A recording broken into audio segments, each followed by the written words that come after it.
Hello. As a former Scientologist, I've produced a lot of content breaking down or deconstructing the Church of Scientology and my experiences with it. However, I've always wanted to present as well-rounded a view of Scientology and other high-control authoritarian groups as I can. To that end, I've done many long-form interviews with former Scientologists, some of whom I knew when I was in, and some I didn't meet until after we escaped. And now I have a new one with Christina Richardson. In these videos, we usually jump straight to the Scientology experience, but Christina's story of abuse began long before she first engaged with Scientology.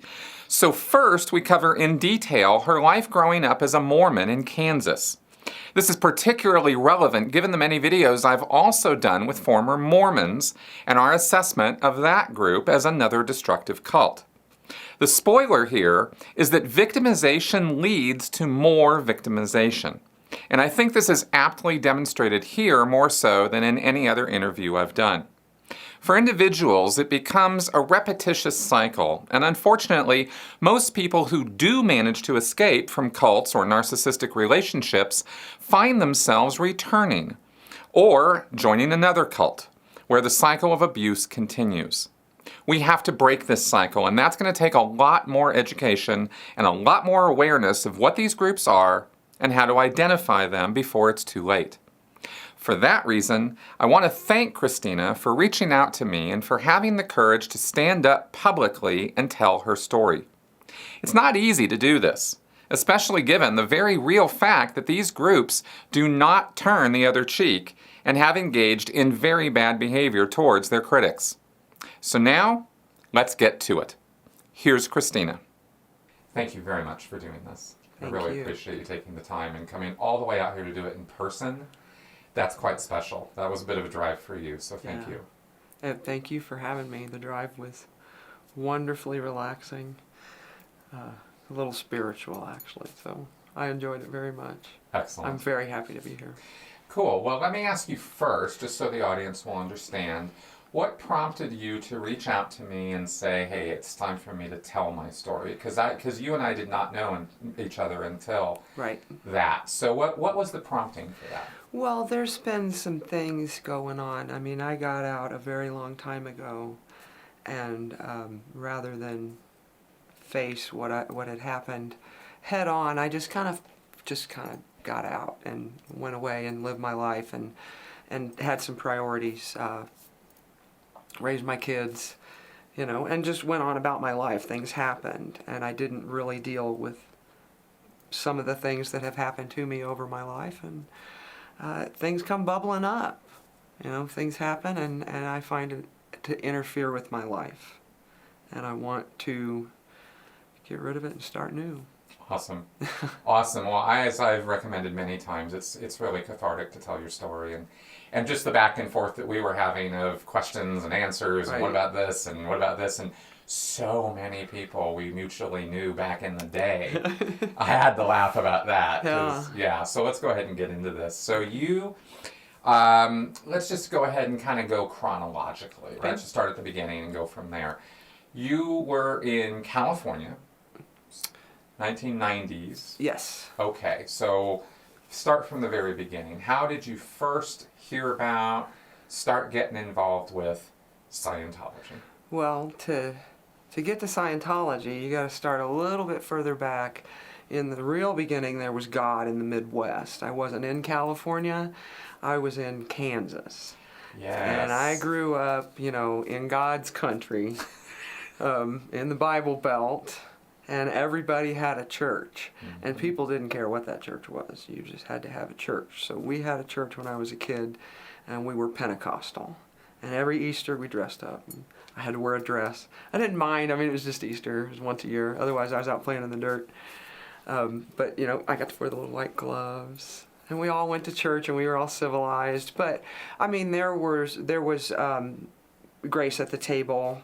There were table manners. God was acknowledged in the house constantly, particularly in the grandparents, who are the matriarch and patriarch of our family. So, but as long as you had a church, they didn't care, they didn't judge. It just had to be a church. And then later, as I can't exactly say when it was, 8 or 9 years old, my family started exploring the Church of Jesus Christ of Latter-day Saints, or the Mormons. Ah. And we converted to Mormonism. And I that was my church or religion, and we were a lot more into going regularly. Started becoming a more formalized process. Yeah. I didn't like that. That interfered with my Sundays, my days off. I mean, I'm a student. I already have to deal with school 5 days a week. I need time off. I need time with my friends. I need, all of this. And I got to spend Sunday. Do you know how much time Mormons spend in church on Sunday? I do not. It is ridiculous. You have to go to the sacrament service, and you have to go to your Sunday school service, and you have to go to your young men's or women's service, or your priesthood service, or if you're a woman, you go to whatever female organization they have. The Relief Society, when I was a kid, is what they did. But women were just females. Men had all these other statuses, and they had all kinds of places to be. So I guess we just went to our women's groups, where you learned how to be a good wife and mother eventually, and that was what you were being trained to be. Right. So, and then another thing that was underlying all of this was we didn't really have a happy home. It's not like we were good, happy, Christians and Mormons. That was an outward appearance. Mm-hmm. What was really going on in the house was my dad was attempting to, and in some cases was successful, to rape some of his children. Oh my goodness. I was not. I was an attempt on many occasions, but he was never successful in a full act. There was a lot of touching, and I spun away and found ways to get out of those situations. As I got older, it turned into different things. But in my idealism, when we were exploring the Mormon Church, and everybody's love bombing you, and the people from the neighborhood that they know live in your neighborhood because they know where you live, the missionaries come to your house, and they start sending the people from the church that live in your neighborhood to come over and love bomb you and teach you and get your kids mixed in with their kids and get everybody into the fold. You got all that going on. I'm thinking, oh, that creepy stuff is going to stop. Dad's going to get baptized. That's going to wash all the sin away. Then we get to start over, and he's not going to try to touch me anymore.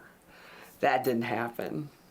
At some point, he started advancing again, and coming into my bedroom at night, because my mother, who had when I was earlier, and I don't remember when she graduated and when she started, but my mother went back to school when I was very young. I remember being in the 2nd grade and up to the 4th grade, some of that. She became a nurse, which took care of some money issues we had as kids. There were 4 kids. I'm the youngest of 4.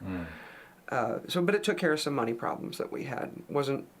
We weren't, debt free or anything after that, but it took care of some issues that we were having. There was steady paycheck. My dad was a craftsman. He was a cabinet maker. He did special custom orders, and we ate when he made money. And that can get a little old with 4 kids, and you got regular bills and not regular work. So Mom went back to school. She became a nurse, and then she got a job at the local hospital, and she worked nights. So that's when my dad would come into my room, and I started just, not being in the room. I'd leave the house, and I wasn't sleeping. I wouldn't sleep until I knew he was completely asleep. He snored, and you could tell when he was in his deepest sleep. He had heart attacks all the time. Had 6 while I was there. Wow. Yeah. He's not healthy at all. Wow.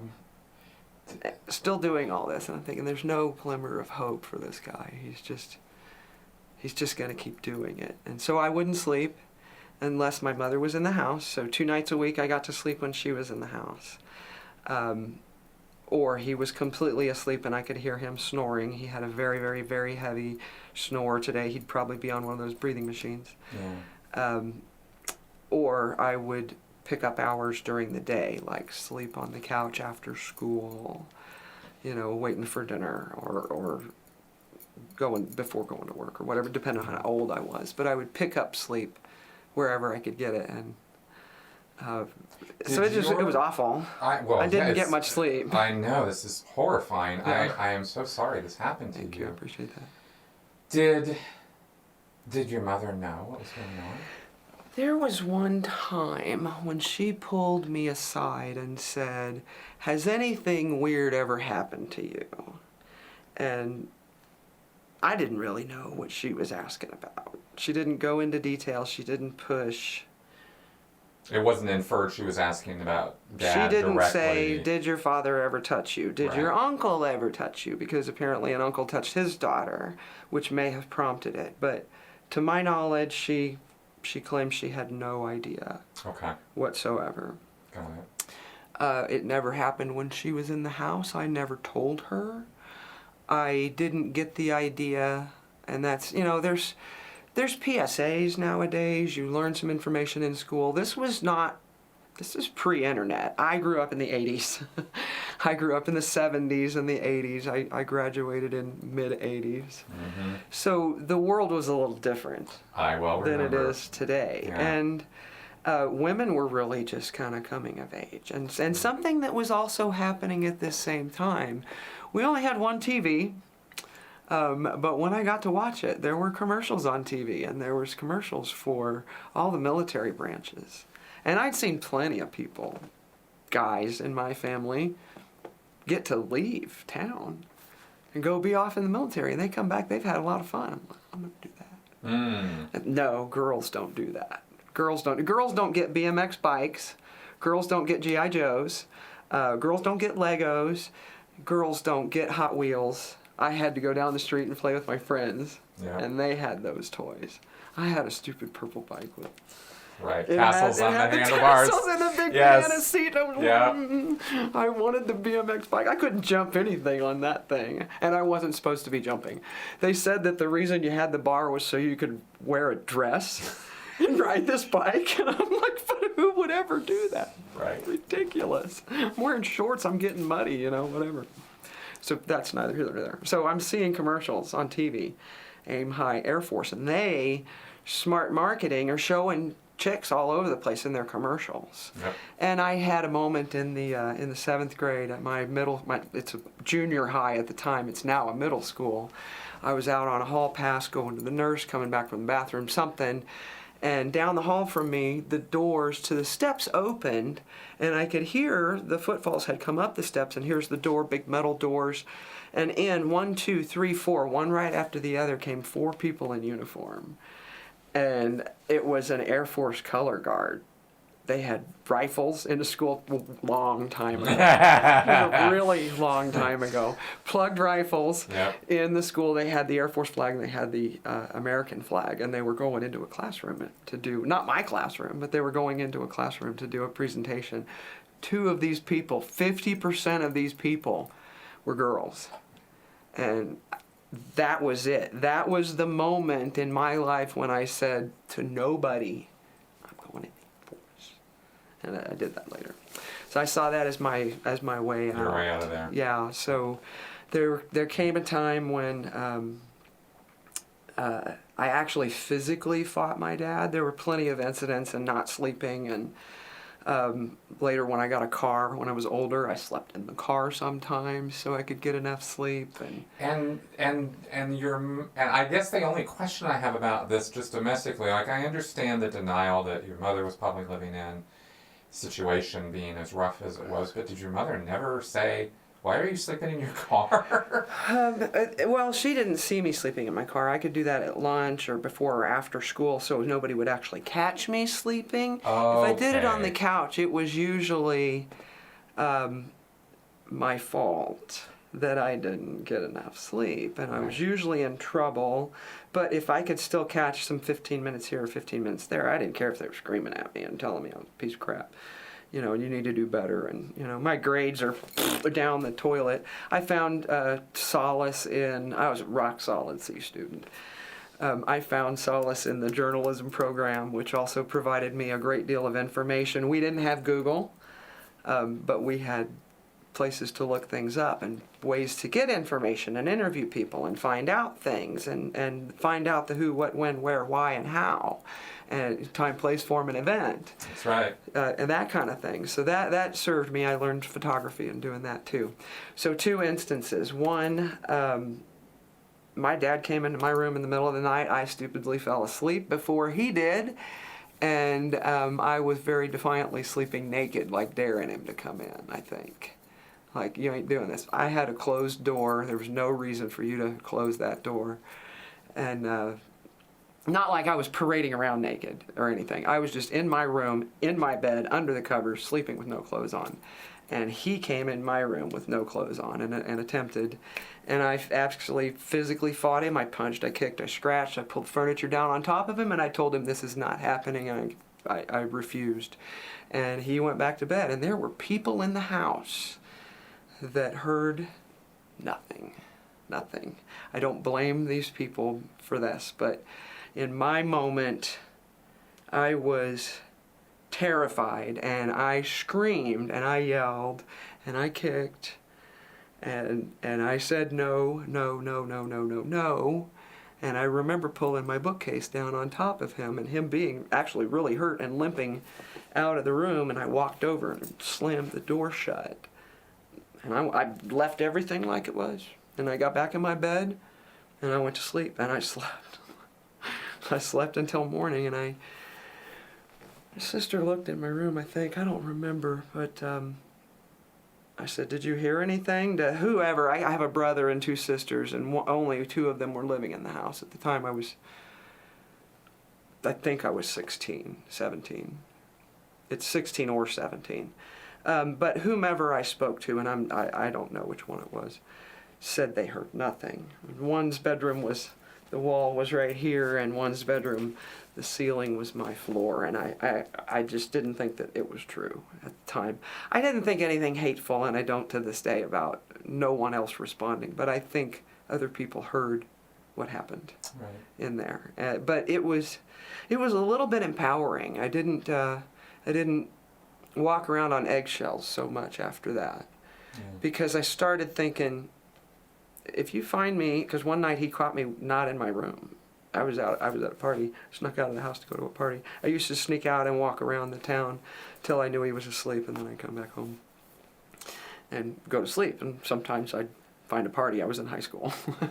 Sometimes there was a party to go to, and since I was already very adept at sneaking out of the house, I'll be at that party, no problem.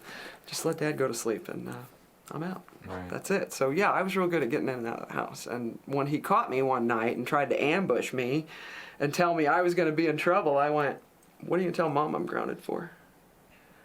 And I could see him, I could just see the processors in his head going, she's going to start asking a bunch of questions. And it's going to start with, what were you doing in her room? And if she wasn't going to ask the question, I was. And we had that relationship from that point until the next incident, which was I was asleep on the couch. There must have been a time either I was sneaking out and partying or I was sneaking out to, stay away from him. But I was probably still sneaking out, and I'm sure there was some partying involved. But I was asleep on the couch. I was 18 years old. I was waiting for my car to be complete. It was down the street at the auto shop, and Dad had put it in there, and he was supposed to drive me down there to get it when it was done. But I woke up to him on top of me, in the couch in the middle of broad daylight, and pushed him off of me. This isn't happening. Ran to the bathroom, shut and locked the door, until I heard him go to the basement. I heard the doors and the series of things that happened, and knew he was in the basement. And I ran down to the auto shop and got my car and just drove off with it, because they knew my dad, that he was going to pay, and he had said earlier, she'll be down to pick it up when we'll settle up later, or they'd already settled up, whatever. I knew I could pick up the car. Picked up my car and I moved out. I left. I was gone. I didn't tell anybody what I was doing. I just, for one time, just didn't come home. And I was gone for several days. My sister, I don't remember how many days, don't hold me to that. But my sister found where I was. I was at an apartment with a guy that I knew, that I'd been seeing, probably partying with, and said I wasn't coming home. And she goes, I know why. And I said, I know you know why. This is the sister that's not living there, because she has gotten married in the Mormon church, and she's had, and I don't know if she's got her magic underwear at this point yet, but she's admitted to me that he touched her. She knows exactly why I'm doing this. And I said, I know you know that. You know, there was, she admitted to me that he forced her to have an abortion as a teenager. And she's like, you of all people are going to tell me I can't have sex with people? So that's her story to tell. And I witnessed him on top of my other sister one time and he didn't know I was standing there. He was looking through the door. And thought about going down and taking a picture, because their camera, those little 110 cameras were down there, and I thought, he's going to hear the click. And he's going to come after me. He's going to kill me. So I didn't do that. So I did something that I learned to use quite effectively whenever he would try to, if he did come into my room. I didn't sneak out every single fucking night, just when I thought he was going to go. I got really loud. Get loud. Either make noise. What are you doing in my room? Like I just woke up, drama. And use that to draw attention to somebody's here, and that ran him off. It worked a lot. So make a lot of noise. It helps. So I did that and didn't take the picture, and I went down, stomped down the stairs. Way louder than I should have. I was little, I think. It may or may not have been in the church for that one, the Mormon church for that one. But just got loud, made noise in the kitchen. And so that's what I did the day that he was on top of me. I just got really loud. I didn't know who was in the house, if anybody. Screaming, yelling, arms flailing, take off. My sister shows up. I said, I'm not coming home. Not coming home till he's not in that house anymore. And so she says, well, we got to tell Mom. And I said, well, we'll get together and do that later. I don't want to do that right now. So she goes home and she confides in her husband what has happened. I don't know if they've talked about it before this. I don't know what their relationship was there, but she tells him what's happened with me and why I've left. And we had this radio psychologist in Kansas City that my mother listened to faithfully every day. She got off work, midnight shift, came home, and before she fell asleep, she would listen to this guy, Dr. Shaber, something like that. Look that up, but he was a radio shrink, and she loved him. My brother-in-law called the damn radio show, didn't disguise his voice, gave his real name, told the whole scenario. And my mom is listening to this. Oh, wow. Wow, what a way to find out. Wow, so yeah, that blew up. Yeah, that went crazy. Let's just cut to the chase. Mom and Dad got divorced. She kicked him out of the house. It was not a good cycle at all. It was really all about her. Didn't really have anything to do with us or me or anything like that. But he was gone. She wanted me to come back into the house right away. I came back for a while, but now I've already graduated high school because I graduated early, and I was working at an insurance company as a mail carrier, pushing a mail cart throughout a regional center, and hobnobbing it with a bunch of insurance people, and making really good money. But I really was thinking about going into the Air Force. And when I did say it out loud, Mom would talk me into not going for a while, feel bad, and eventually it just got to be that I was going. I'm not here for all you people. I'm not here to take care of you or to get the Mormons had taught me that my value was to be a wife and a mother. And that had never been, although that may have been part of my dream as a whole person, they saw me as a whole person, as a wife and mother only, and those skills that were brought to it, that they taught me over and over and over to cook and sew and take care of babies, and we were encouraged to get babysitting jobs within the church and take care of your own siblings. But I didn't have any younger siblings. I was the baby.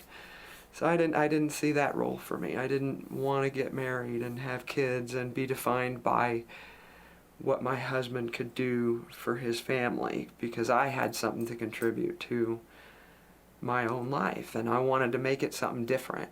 Right. And maybe I needed to do that someplace else, so off I went. I went into the Air Force. Now let me ask you a couple of questions about your Mormon experience with this, because it's, kind of in the background here. And knowing what I know about the Mormon Church, I have some questions for you about this related to the situation with your father.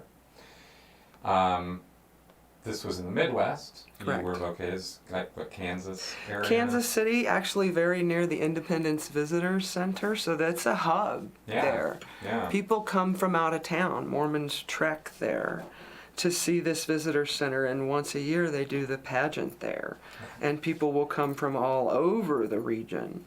So it's a high representation town. That visitor center draws a lot of people. It's one of their jewels. Awesome. And when you were growing up, at what age did your family convert, that you converted? When did that all happen again? I believe that I was 9 when we began our exploration, is how they put it. Okay. I mean, I was told we were doing these things. We were exploring the church. We were becoming Mormons. Right. I was never given a choice. And well, of course not. But then you solidly did go all in. Right. Going to the temple every week. Well, no, not to the temple. You have to get a recommend and go to the temple. We were baptized locally. My sister eventually did get sealed. She was married at our local chapel by the bishop, and we had a big party there, at the church. And then she was later sealed with her husband and her children in a ceremony. And I have since looked up and heard about those things. Didn't really care if I ever got a recommend, because the interview that you have to do with a dude as a young girl is just... That's where I was actually going. Whoa. I wanted to ask you about those interviews, because as I understand it, they happen routinely. Yes, they're very uncomfortable. They ask you questions about sex. I don't remember any specific question. I remember thinking I was in the room with people my dad would probably get along with. I understood why they probably liked each other. This was creepy. This was weird. Very interesting point. I thought, did I think it in a huge... I mean, this is later. I got babysitting money, and then later I had a job at 15. Again, pre 9/11. We lied about our age all the time and got jobs, real jobs. If you had a social security number and you could just say what your birth date was, nobody checked. You just got a job at McDonald's. I happened to get one in a nursing home working with a bunch of old people, and they're a lot of fun, and they told me a lot of stories. So I had lots of sources of really fun information and people that would counter the information that I was getting at home. And it was because I was allowed to have a job outside of the house, and we were converts. I mean... just converts. I was a Jack Mormon. I was kind of proud of that when I was a kid, because I smoked, I drank, wasn't supposed to. I felt guilty about all of it. I thought for sure, because of all this spoon feeding and because of all this, I mean, it's a lot of information. Your parents are going all in. I believed this was the way. This was the truth. This was the light. I could say from beginning to end the 13 articles of faith, and I believed every one of them. I knew the word of wisdom. I thought the word of wisdom was really cool. I am a clean eater. I am a health nut. I was even very young. I started running when I was 12. I had a Jane Fonda LP with a workout booklet. I was into being healthy. So one of the things that appealed to me was the word of wisdom, which talks about diet.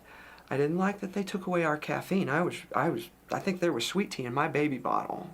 Pretty sure of it. So didn't want you to take my sugar and tea away from me. But I loved all the rest of it. And health and hygiene and things that you should be taken care of anyway. So that's how we as a society teach each other to take care of ourselves and pass information. So your attitude as a teen then was that of a convert in terms of you were taking the articles of faith seriously. At least that much. I believed God. Yeah, you believed in God. You believed that this was a thing. I believed in God, the Eternal Father, and His Son Jesus Christ, and in the Holy Ghost, or in the Holy Spirit. The Holy Ghost is more evangelical, sorry. Right.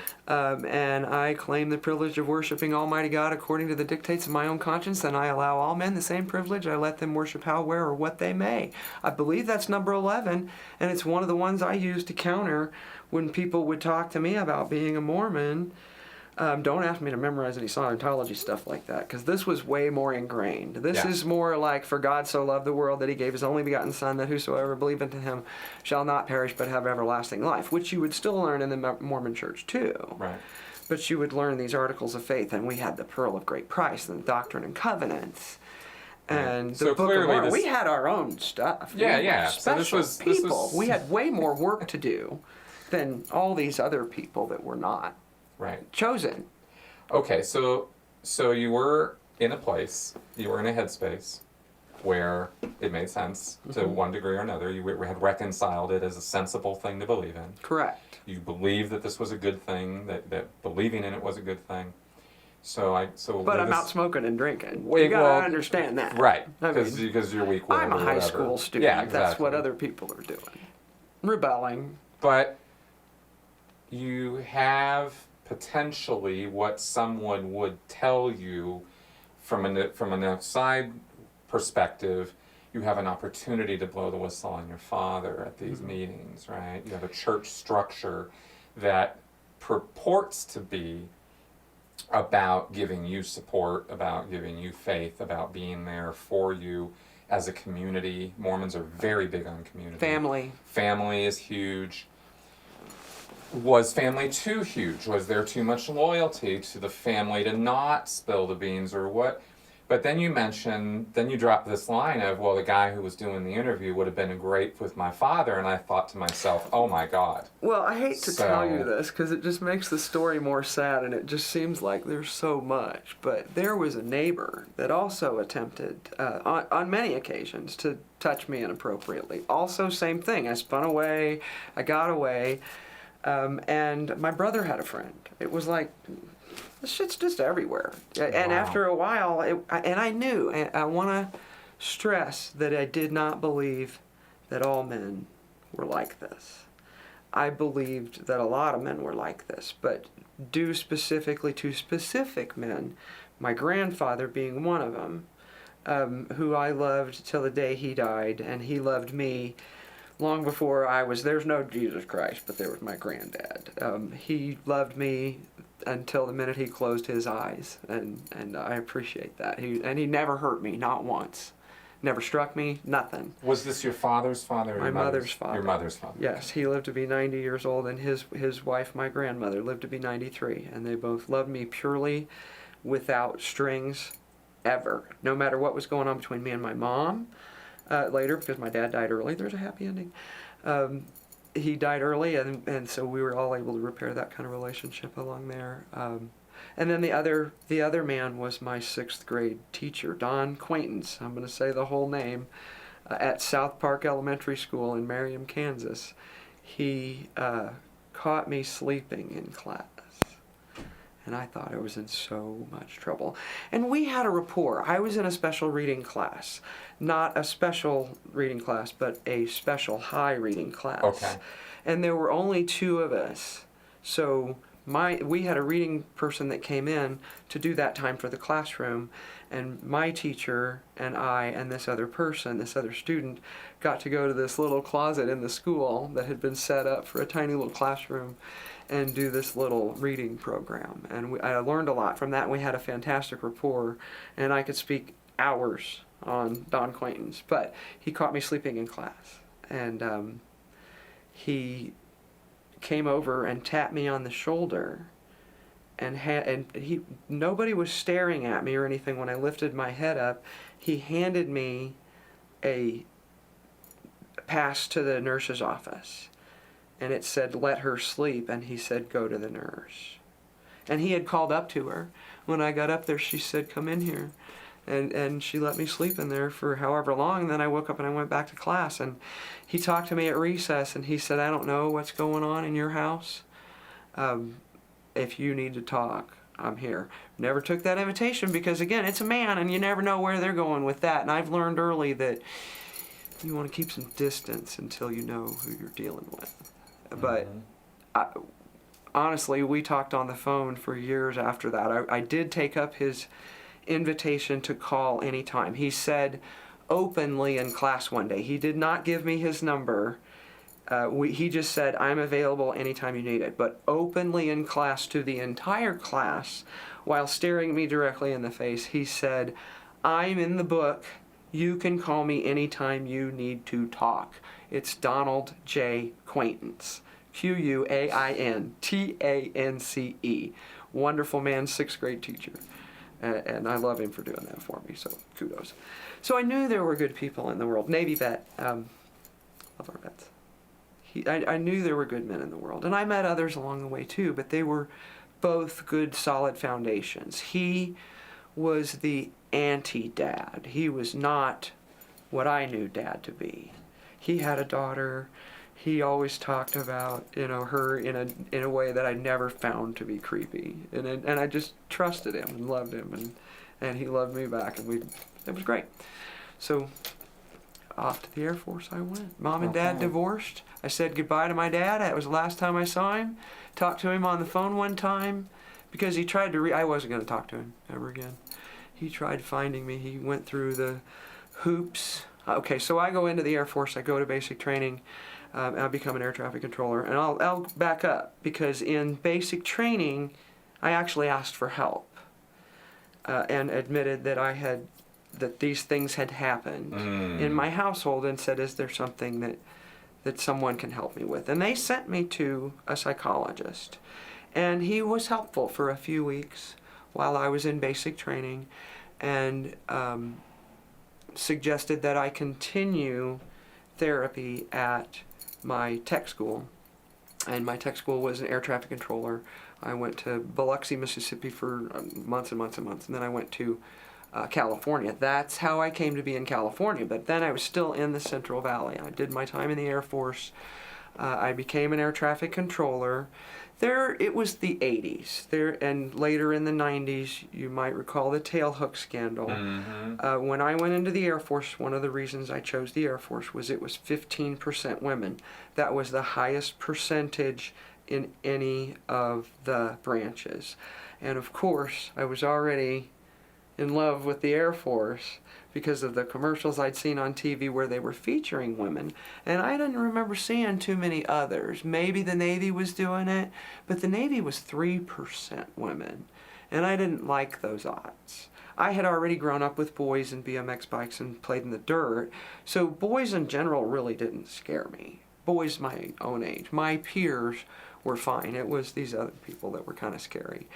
So I'm at my base. I learned to be an air traffic controller. I actually got married when I was in the Air Force to a guy in my unit. He became an Oakland police officer.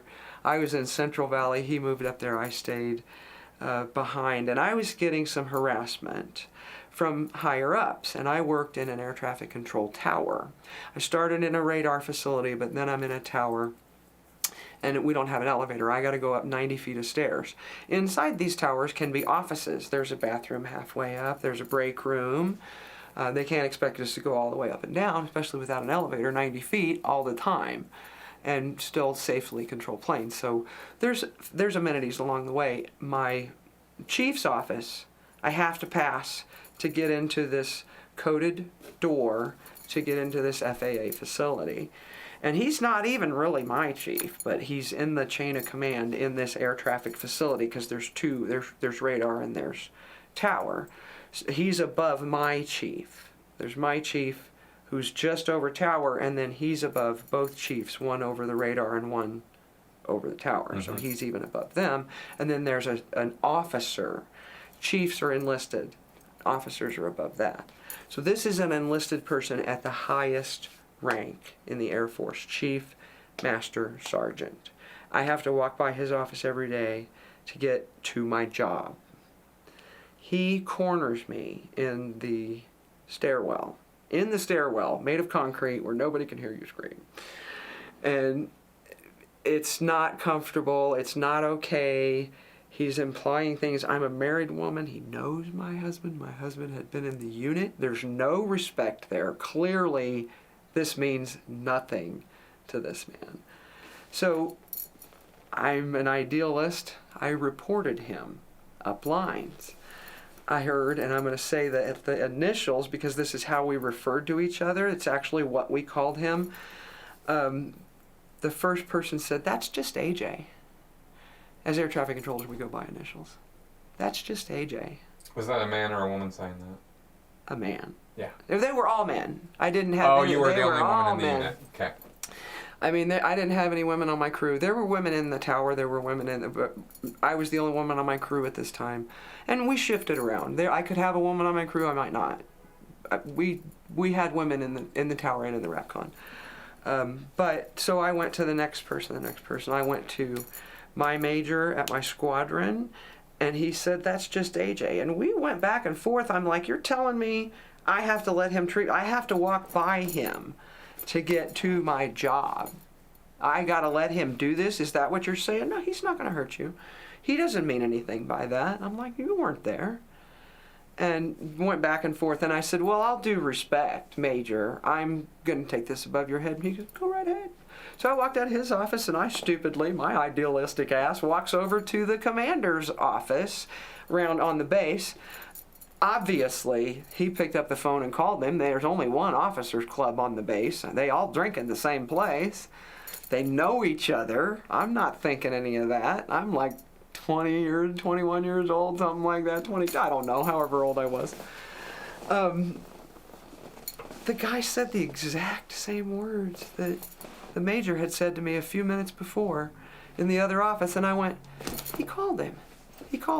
So meanwhile, I'm trying to get to my job. I gotta either wait down the hall for somebody else on the crew to come along and walk in together, or I gotta wait until 3 minutes before I'm supposed to be in that tower and just run. Gotta go and just run. Take the stairs as fast as I can. I'm late. Can't be late. Gotta release the crew. So this guy's getting away systemically with just routinely harassing. This wasn't a one-time deal. No, this guy's coming out of his office all the time. Yes. My goodness. Yes. So it was awful, and there wasn't really anything my husband could do about it. He was up in doing his job. I'm down here doing my job. We saw each other when we could. It was only 2 hours away, so we saw each other on our days off. But I had found this article about, not an article, but a piece of military how to get in and out regulation about if you don't have more than 6 months time left and you get medically disqualified from your job, they'll just boot you out. Give you all your money, give you all your time. They're not going to waste the money to retrain you. And I had some issues, and we discussed them before when we talked about, I've had these blood sugar drops my whole life, and I didn't report them because I never knew what they were. And a couple of times they did happen in the Air Force, and doctor probably blew them off as, she was out drinking, maybe a little hungover. But they have happened since I was 8, 9, 10 years old with my sister in a museum. It happened at a plaza lighting ceremony in Kansas City. It happened at an honor guard event. I was in the honor guard doing flags and rifles. And so once it got to the flight surgeon, he said, airman, and he knew my name. We have a rapport because you're a flyer just like the pilots. He says, if you report another one of these to me, I may have to disqualify you medically from doing your job. He didn't know anything about this phrase that I found. He just said, straight up, you're air traffic control. You can't be falling apart. Either, work on your diet, whatever's going on, or stop drinking or whatever, but don't report this, or I'm going to disqualify you. So I had that little ace in the hole. And he's making it like a threat, and you're like, thank you. Tick-tock, tick-tock. Right. Oops, I'm under 6 months, time to go. Of course, it took me 3 months to out-process because they sat me down at the squadron and had to go over everything. And then I got out a couple of months early, and they gave me a bunch of money, and I went up and I got a job, and didn't want to just get a job. I didn't really want to go back into air traffic. I was kind of soured on the federal government at that moment. I did get some additional psychological help. I didn't go at tech school, but once I got to my base, I did see a psychologist, and that's where I was going with my dad. It was a reverse disconnection policy. He said, well, how do you feel about telling him? I said, I haven't talked to him. And he goes, well, how do you feel about telling him you're not talking to him? And I went, that's a damn good idea. I might do that. And I think I sent him a letter, or no, he sent me a letter. Somehow had gotten my address, and we wrote letters. It wasn't like he was going to show up on my doorstep in California, 1,500 miles away. He wrote me a letter, and I told the mail person, the letter carrier, I didn't want it. And she goes, oh, but it doesn't have a return address. I can write refused on it, but it'll just go to the dead letter file. And I went, I'll give you a return address. And so she wrote a return address on it and sent it back to him. So that sent a message to him that I'm not having your shit, but that wasn't stopping him. So he tracked me down and somehow called me at my unit. There used to be a thing called base locator. I don't know what they do nowadays, but back in the 80s you could find somebody if you had certain information on them and get in touch with them in a way. So he was able to call me at the base, at my unit, and I said, I can't talk to you right now. I'll call you later tonight. And I had discussed this with this doctor. And this doctor, this psychologist, really was not comfortable treating women. He didn't see many women, but that was the best he came up with. We didn't do a whole lot of talk therapy. And when I got him on the phone, I told him, you hurt me. I don't like you. I'm not going to talk to you anymore. And he started screaming and yelling at me and said, you still owe me. And I have no idea to this day what that meant, but I said, bye. And I hung up the phone, and I never talked to him again. And about a year later, maybe even less than a year later, he had his 7th heart attack and died. Wow. And the Red Cross took me home, and I got to see him in the box and put him in the ground. And I'm glad you had that chance to have that conversation. yeah. Did that feel empowering? It did. You? I got to hang up on him. Yeah. I got the last word, and he was 51 when he died. And even though I'm here doing this, when I turned 52, I said I win, and I bought myself a new tattoo. So there you go. Well, good on you for all that. For that cycle. Yeah, you had so and then on to. Yeah, so that's all the backstory to Right. you in California. Right. So. And then. I get out of the Air Force and I move up to the Bay Area, San Francisco, from the Central Valley where I had been stationed. The base is now closed, Castle Air Force Base, California. It's closed. I moved up there, moved into the house that we rented, and we really weren't getting along so great. Who's we now? My husband and I. Okay. My first husband and I. His name's Tim. Hi, we're friends. We do okay. We live 1,500 miles away from each other and do just well. We like each other. I would call him my friend. He was an Oakland police officer during the time that I had just gotten out in August of 1989. And in October 17th of 1989, there was an awful earthquake in San Francisco, the Loma Prieta earthquake. And he was working, and he was one of 2 officers that were first on scene at the collapsed Nimitz freeway. And he has PTSD from that. We're friends in our PTSD. That's something we shared together. We have to this day, and I want to acknowledge that to him. He's a good man. We had some rough times. We divorced. Moved our separate ways. He's back home now. He's in Florida. But so along the lines, I get a toothache. I'm still married. We're getting a divorce. I'm still married. I get a toothache. I've still got my wife insurance for being married to him, and I go to this dentist. This dentist is a very nice looking man. His name's Ted. We actually called him Dr. Ted. And he walked in the room, and I swear there was a moment we were just like, okay, yeah, I'm sorry, what was your name again? Just very uncomfortable.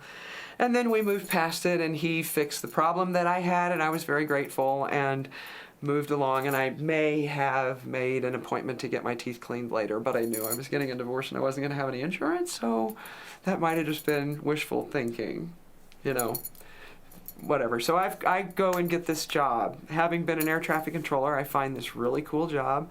I became an air ambulance dispatcher, and I start to go to school. Because I want to go, ultimately, I want to be a science person. I want to study biology, and I'm thinking of going to medical school or law school. And I get this job as a dispatcher, and I'm hanging out with all these pilots and other dispatchers, and lo and behold, who's best friends with our lead pilot? Dr. Ted.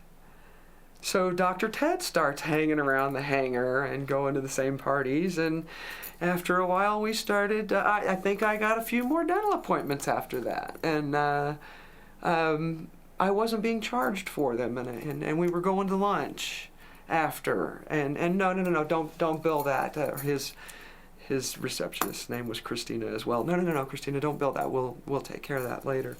This one's on the office. All right. That's cool. I can work with that. So we started dating, and very quickly, within a couple of months, because we were spending so much time together.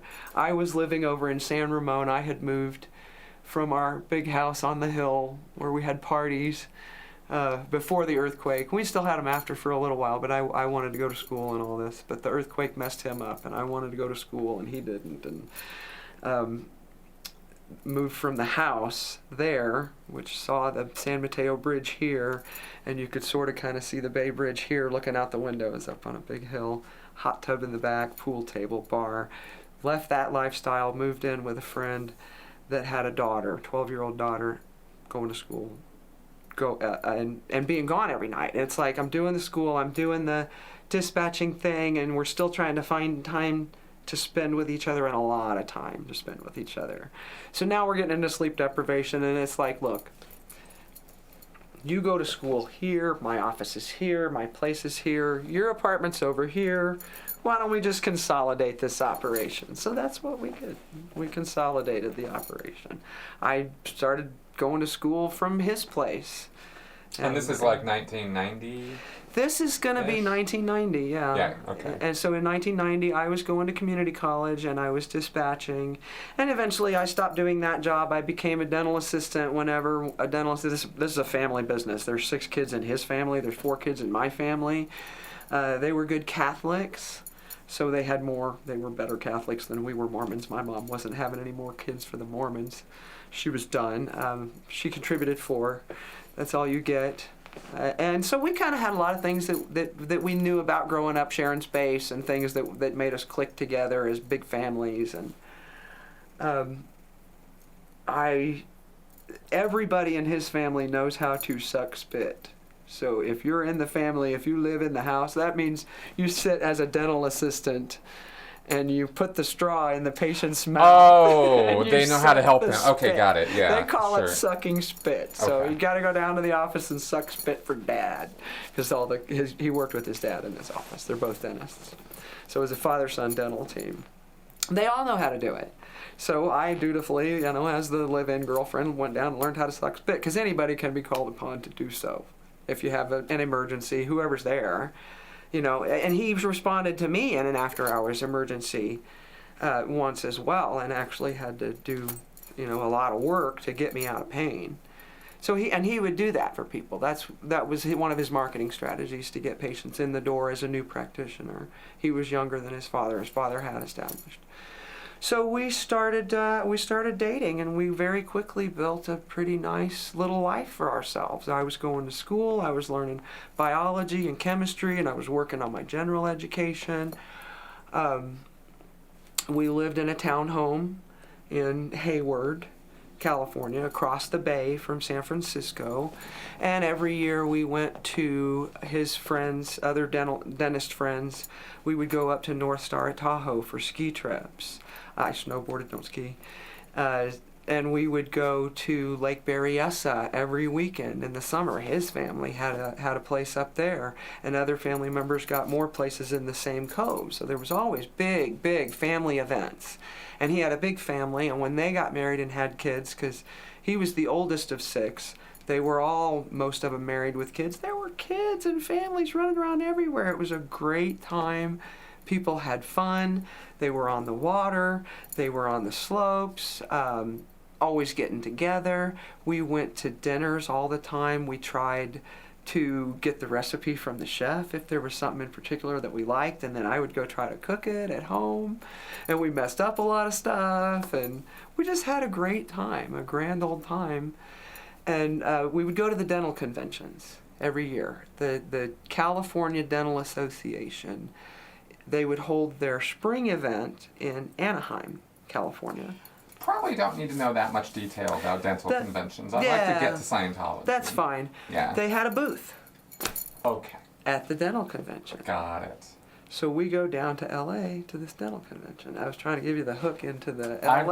I just couldn't quite see that. Yeah. Please carry on. So we go down to Anaheim, California, and we go into the dental convention. What's the exhibition hall where you get all that stuff? Is this when he got into Scientology? Yes. I was under the impression you met him when he was already a Scientologist. No, he got so drawn in. there was no Scientology in this picture He yet. got drawn in at a Dianetics booth. Got it. At a dental convention. Right. Which I gotta tell you, a Dianetics booth at a convention for dentists is really good cover for them. Mm-hmm. Pre-internet, pre-information age. So to somebody from the outside who's not, I don't have a graduate degree. A lot of the people in the room do, and you're talking to people with graduate degrees and college degrees, even dental hygienists and assistants and their families and their wives. They all come to these events. And it's not just this hall, but that's where he ran into somebody from the Beverly Hills, which is also another good hook because it's Beverly Hills. You know, it wasn't ASHA or any other. It was Beverly Hills Dianetics Center. Right. So that had a real cool name to it. It wasn't Scientology. It was Beverly Hills Dianetics.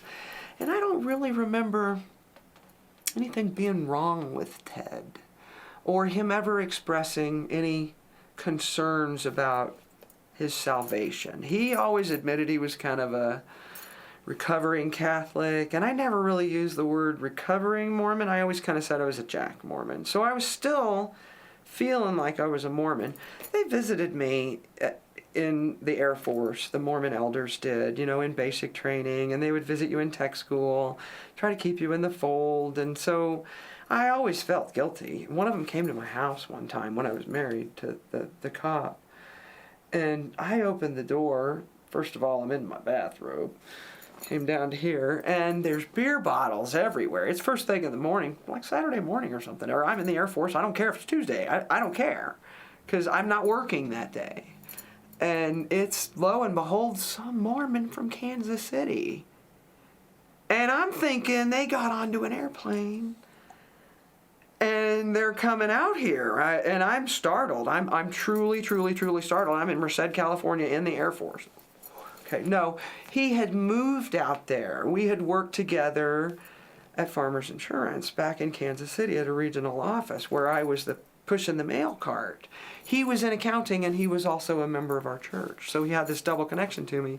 Heard I was out there, came knocking on my door. It was really weird. Told me I was welcome to come to the church anytime. Encouraged me to return to my true self, my true calling. Right. Encouraged me to give up looking back at the beer bottles without being too obvious about it. I mean, he let me know he saw that crap over there, and I'm sure there were some cigarette butts, and maybe even when I opened the door, a cloud of smoke came out. I don't know. But he certainly encouraged me to go become a female, which is what Mormon Church calls women Wow. females. Nothing culty about any of that. No, nothing. Not bitter. So, I want all those Sundays back, every damn one. I tell you, I totally get that. Every last one of them. Mm-hmm. Okay, so back where was I? Beverly Hills Dianetics Center. Beverly Hills Dianetics Center. I haven't heard that this is a cult, but it just seems a little weird to me. So I'm kind of off to the side, and he's interested in talking to this guy. And I can't say if that was Steve or not, but he's talking to this guy, and he gets a number or whatever. And I'm over here looking at whatever else they're selling, something more interesting than Dianetics, which doesn't seem like any kind of a product to me at all. There's a bunch of books. I don't see anything fun there at all. And you can... And let's be clear, I don't know if you remember these, 1990, this time period, right? Right. Is just a couple of years after probably the single most effective marketing campaign that Dianetics and Scientology ever engaged in. The Dianetics? The mid 1980s. It will change your life. That's right. The do commercials, right? Where they were Was there a questioning- volcano in that Yeah. commercial? And it ends with a volcano and then Dianetics, right? Available It at was B. on. Dalton's. It was on bus benches. Yep. It was everywhere. Yep. You saw that crap everywhere, and so it was just more. I guess maybe it was saturation. I was not interested. That's exactly what it was. I was not interested. I was like, No, but I was thinking that that's probably why Ted was. maybe. He would have been exposed to that kind of. And he was a little older, so kind of his perspective on the world was different than mine. He'd been through dental school. He'd been through undergraduate school. He had backpacked across Europe for a ridiculous amount of time, months, maybe it was a year. I don't remember at this point. But it was a really cool thing to do. He was very worldly. He was very educated. He really seemed to have his shit together. You know, and we did all these things, and I was moving my thing along, and I'm like, why are you talking to these people? You know, and I want to throw in another thing in here. We walked away from that. I don't know if he had a book or a tape. I think he had a cassette tape from that. I can't put the exact year on this, but either right before this or right after this, while I'm in school, I'm approached, or I find a flyer or something that says you can go to Russia. Remember I told you this story? You can go. Do you want to go to Russia? All you got to do is write an essay and try to win a free trip to Russia. And I wanted to go to Russia. I had taken Russian in high school. I was very interested in going to Russia. My teacher had been to Russia. They had showed us pictures. I believe the Berlin Wall had already come down, and that was in October of 1991. So I would have been doing the essay at the moment communism fell, because we were the first group of people that got to go in, or with the first wave. Not that our group was like the first one through the door or something, but we were with the first wave of tourists that came in after the fall of communism in 1991. And I was there on Halloween. I don't know the exact dates, but I was there on Halloween 1991. There was a fire in Berkeley that killed a lot of people, including an Oakland police officer, first one in the line of duty, in that same month. And when I left, that fire was still burning. But I won a free trip to Russia. Here's the funny part. I had to write an essay and to turn in the essay with 2 recommendations from teachers why I would be good to do this outreach thing. And they were calling themselves CARP, CARP International. Have to look that one up and find out what that means. But So this was not a Scientology thing? No, this is a front group, but not for Scientology. Not for Scientology at all. I had a teacher, my anthropology teacher and humanities. She taught a lot of classes. I took a lot of her stuff that I really liked, and I went to her and I said, hey, I don't know if you saw this flyer or not, but I want to do this. And she goes, Christina, I got to tell you something. And I said, what's that? And she goes, that's a cult. And I said, what do you mean? CARP's a cult? And she said, no, it's the Moonies. And I went, it is? Oh, well, then I'm not doing that. She goes, no.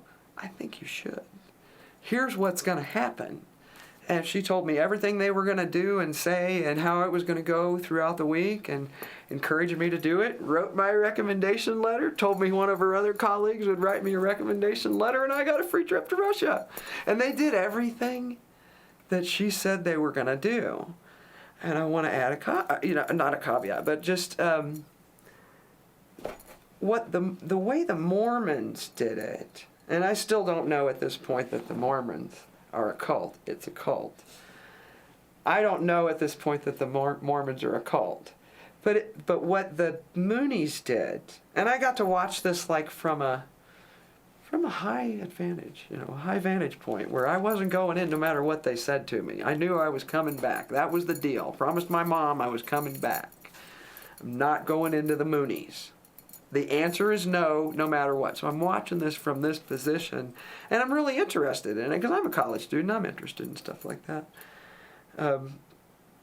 So they did something completely different than the way the Mormons did it. But I was looking at differences, maybe. If I was looking at anything, I wasn't looking at similarities. So now I know this one's a cult. When this one comes along, I'm not seeing similarities.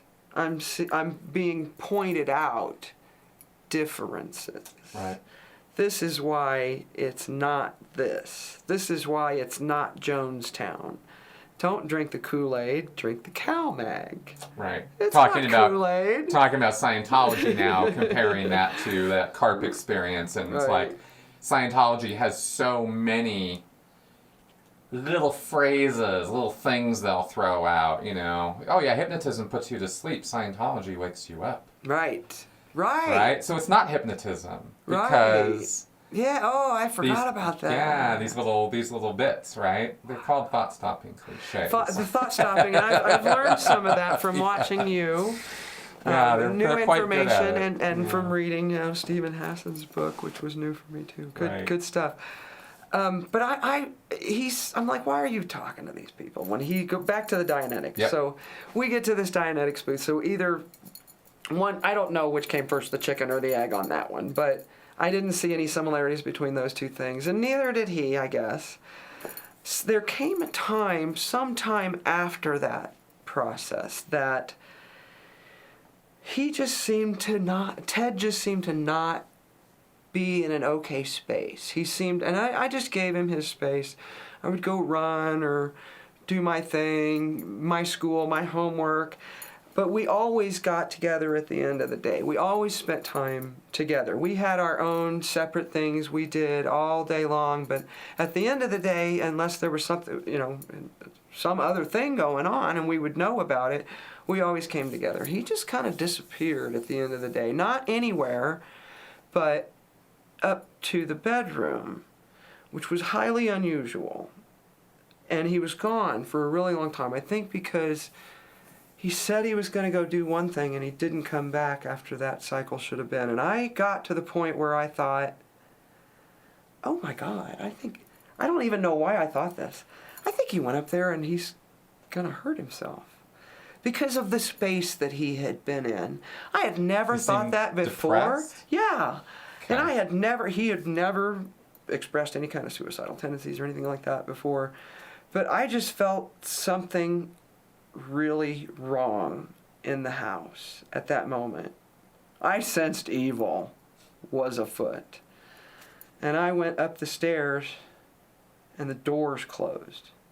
We're the only two people in the house. I don't know why the door needs to be closed. And I really think I'm going to find a dead body in here. And I'm scared. And I opened the door and I found him laying down on the bed, not dead. He was there. He was alive. He was awake. But he's got that tape on. And he's listening to it.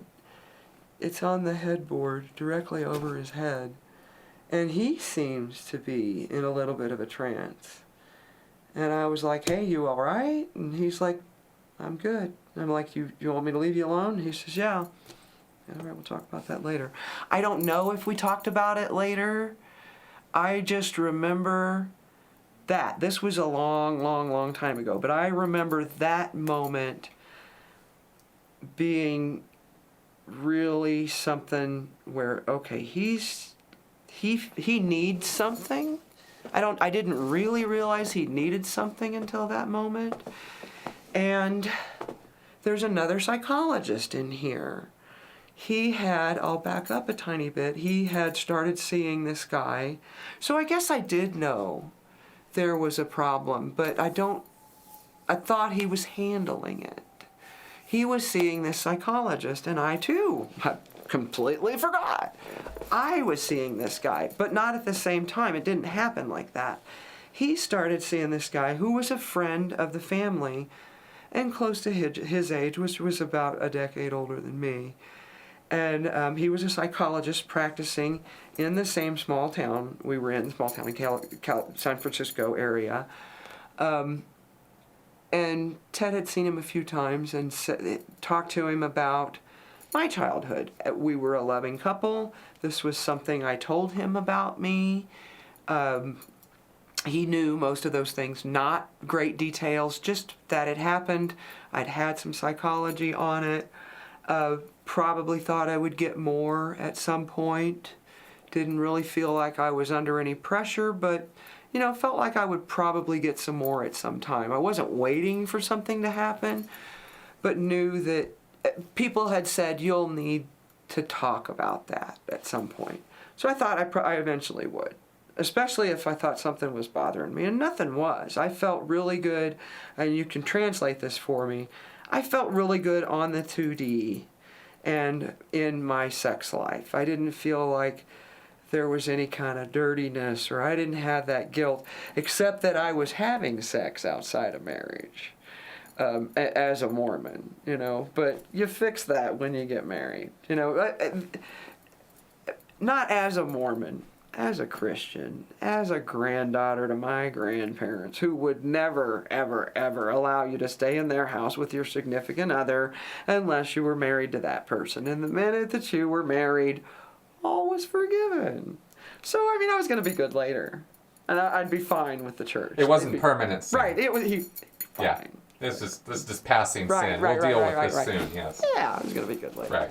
So I didn't have any guilt on it. But I knew I had issues, and I knew issues were going to come up. So he discussed that I had some issues. I don't know that he discussed any details with him, but it worked out a deal where I could get this same hour, 50 minutes, from this guy, and he gave it to me at some really cheap rate, like on a Tuesday or something when he didn't have clients really going anyway. I don't know, it was like $20, some student rate or veterans rate or friend of, my friend's rate. He did it for a ridiculous rate.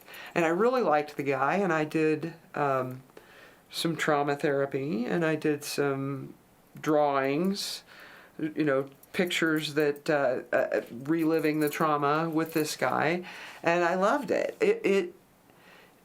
It would trigger me and cause bubbling up of emotions, but we were doing that on purpose, and we were learning to deal with that in a safe place. And I liked what was going on. So when I got my first auditing, whenever that was, again, this timeline from the Moonies and all that, I don't know exactly how that happened, but they had me disconnect from the psychologist. Okay. And their reasoning was, you can't do both at the same time, because when you get gains from Scientology, you're not going to know they're from Scientology. You might think they're from psychology. You won't know, or I don't know if it was exactly like that, but they were tone 40 that I was going to get gains from them, but they didn't want me to mistake those gains being from this evil psych I found out later. Yeah, that certainly is par for the course for Scientology. Right. Now, how do we get from so Ted's listening to this lecture now you're doing a Dianetic session. What happened in there? At some point he made contact with that Beverly Hills Dianetic Center. They were catering to the doctors and the chiropractors, not doctors per se, dentists, chiropractors, podiatrists, were all big. And if they were doing anything else, that seemed to be like the wise groups that they were hitting. And so there was... So they were connecting up with, when you say wise groups, for people who don't know, we're talking about a front group for the Church of Scientology that operates, called the World Institute of Scientology Enterprises. Oh, I'm glad you remember that, because I Yeah, don't. But I can. You can tell the tech when you see it. Yeah. And it's taking L. Ron Hubbard's church policies and procedures and methods and converting them secularly to business use, so that people will run their businesses the same way that Scientology runs its churches, off of Hubbard's policies. And Hubbard wrote extensively, even lectured on church policies and how the organizations were supposed to be run.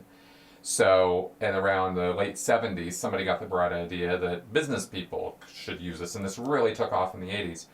And there were a lot of Scientologists new people gotten in, and Ted being a perfect case study of what we're talking about here, through these front groups, through the WISE groups, or through, say, the Beverly Hills Dianetic Center, which is not quite the same thing as a front group, but would be working with these groups. And this is where they're getting the podiatrists, and the Right. veterinarians and the That's the other and the one. doctors, the Had a lot of chiropractors, because these are people with the money. Exactly. Right? I didn't see it that way at the time. Right. They're catering to trained professionals. Catering to a particular set of people. Exactly. Right. Exactly. I didn't see the money. Yeah. Just so happens the thing that happens to tie all these people together is they're making incredibly large amounts of money at their profession. And in my defense, I never saw any of this money. That was not. I didn't have a lot of money. I was merely connected to somebody who, and I don't know what he had. It was not my money. Yeah. That's not my money. So I was just connected to this person. So he made contact somehow, and he wants to come forward and say what he did. Somehow he got in with the Beverly Hills Dianetic Center, and I think he flew down there one time by himself and had some auditing and came back and told me everything. We still have a really good relationship. He's very, very excited about this. I'm learning about thetans, and he said something about a Church of Scientology, but he's at the Dianetic Center. That's different, and he's telling me all these things, a thetan, and I'm like, is that your soul? And he's like, well, no, not really. It's you. You're kind of a being, and this is just a body. And I don't remember at what point I learned about body thetans and all that, but I learned all that from him, from his stuff. Before I ever got on the bridge, I learned about things like that. Fair enough. I do want to be super clear about something. It would be pretty weird that he would have talked about body thetans, because that's confidential information in Scientology. You don't learn about that until you get to OT3. There is some point. Well, now, did he use that word? No, I don't think so. But we did talk about thetans. Yep. And somebody somewhere, and I am absolutely certain it was Ted, told me that there were more thetans. And he wasn't pissed about it, because I remember a reaction being, they don't tell you that there's more and more and more and more. And it's still not clicking for me. I'm like, don't they know that's just going to run people off? Whatever, I don't think about it. It's like, by design. Right. Sweetie, we're doing that on purpose. Right. It's not But unusual. even the military doesn't do that to you. I mean, you know what's coming. Well, that's the reason why a military is not a destructive cult. Thank you. Because you have informed consent. No, we're the best kind of cult. It's easy. It would be easy to, run all this stuff together, because when people first start finding out about Dianetics and Scientology, they usually get really, really, really super excited. And Hubbard even commented in his lectures about the fact that people would go home and try to do, a full 9-week course in one night, trying to tell everything to everybody, Right. all about all this stuff. And there's a lot of terminology.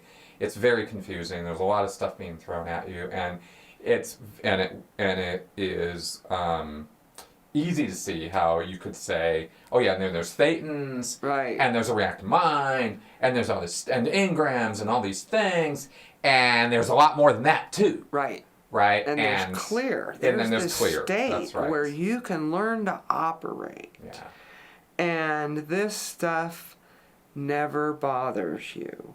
And Ted's very excited about that. Yep. And then later, well, so he goes down to Beverly Hills one weekend, and then he comes back, and he's telling me all about it, and he wants to go back again. And anybody who's a Scientologist knows they'll get you flying back and forth as much as they can. So the next time he wants to go down, which is maybe 2 weeks later, he wants me to go with him. And I wind up just staying in the hotel room or walking around town or whatever, and he's in session or in the building all day, and I meet up with him for lunch and meet up with him after, and then we meet the people there.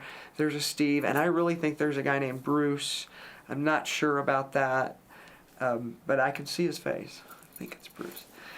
And I don't know if we went to dinner with them or not, but it was 2 days I did that, just walking around Beverly Hills, which was a new experience for me. I'd been in San Francisco, but I hadn't spent much time down in LA. I had been to San Diego before, outside of high school, before I went into the Air Force with a Marine friend, but I really hadn't seen Southern California. And I'm living in San Francisco, and if you don't know, San Francisco and LA have tried to become different states many, many, many times. They are different places. In the same state, we are all one.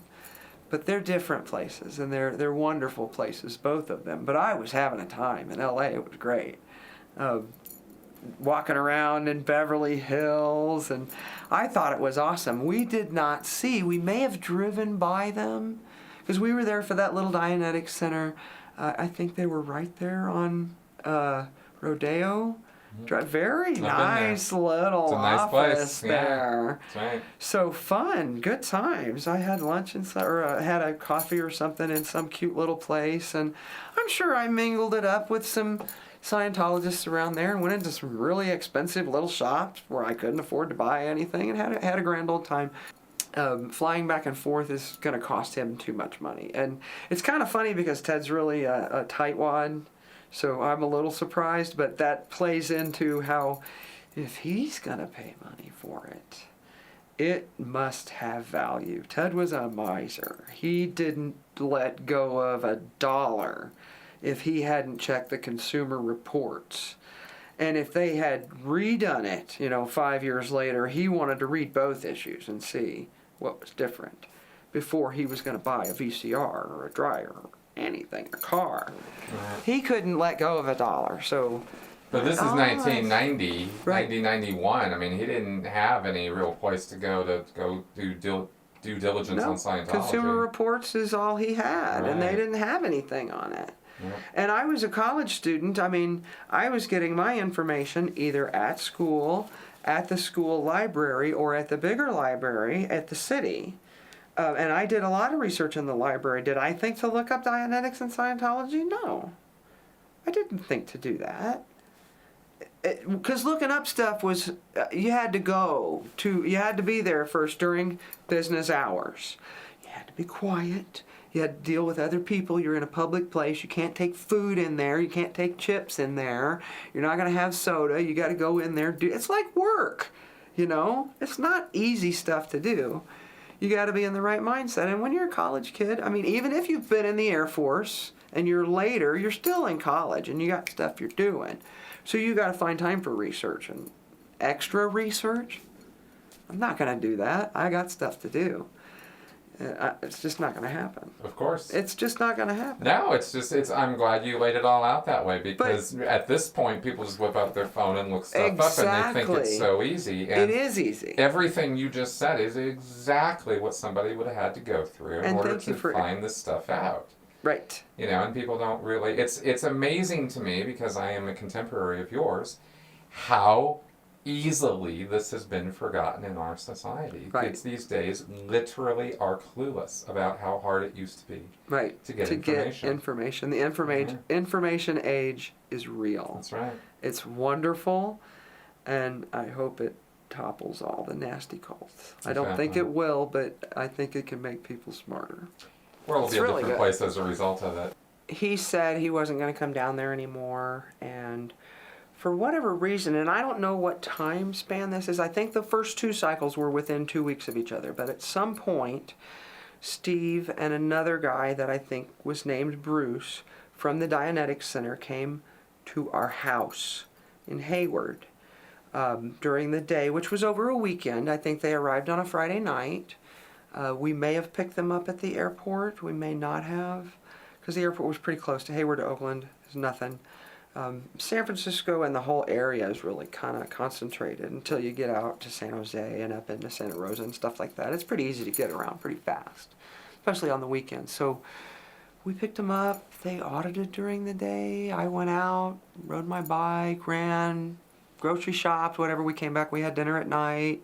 And they did that for 2 days. So they were now coming up to service Ted directly in his home. Right, and I had to leave the house because they said there was no way to really make it an auditing room, to make it private and quiet, so I couldn't really see what was going on or hear. I couldn't like go into the other room or up into the bedroom because they were down in the dining room, which was directly below the bedroom, and they didn't want me to hear the auditing session.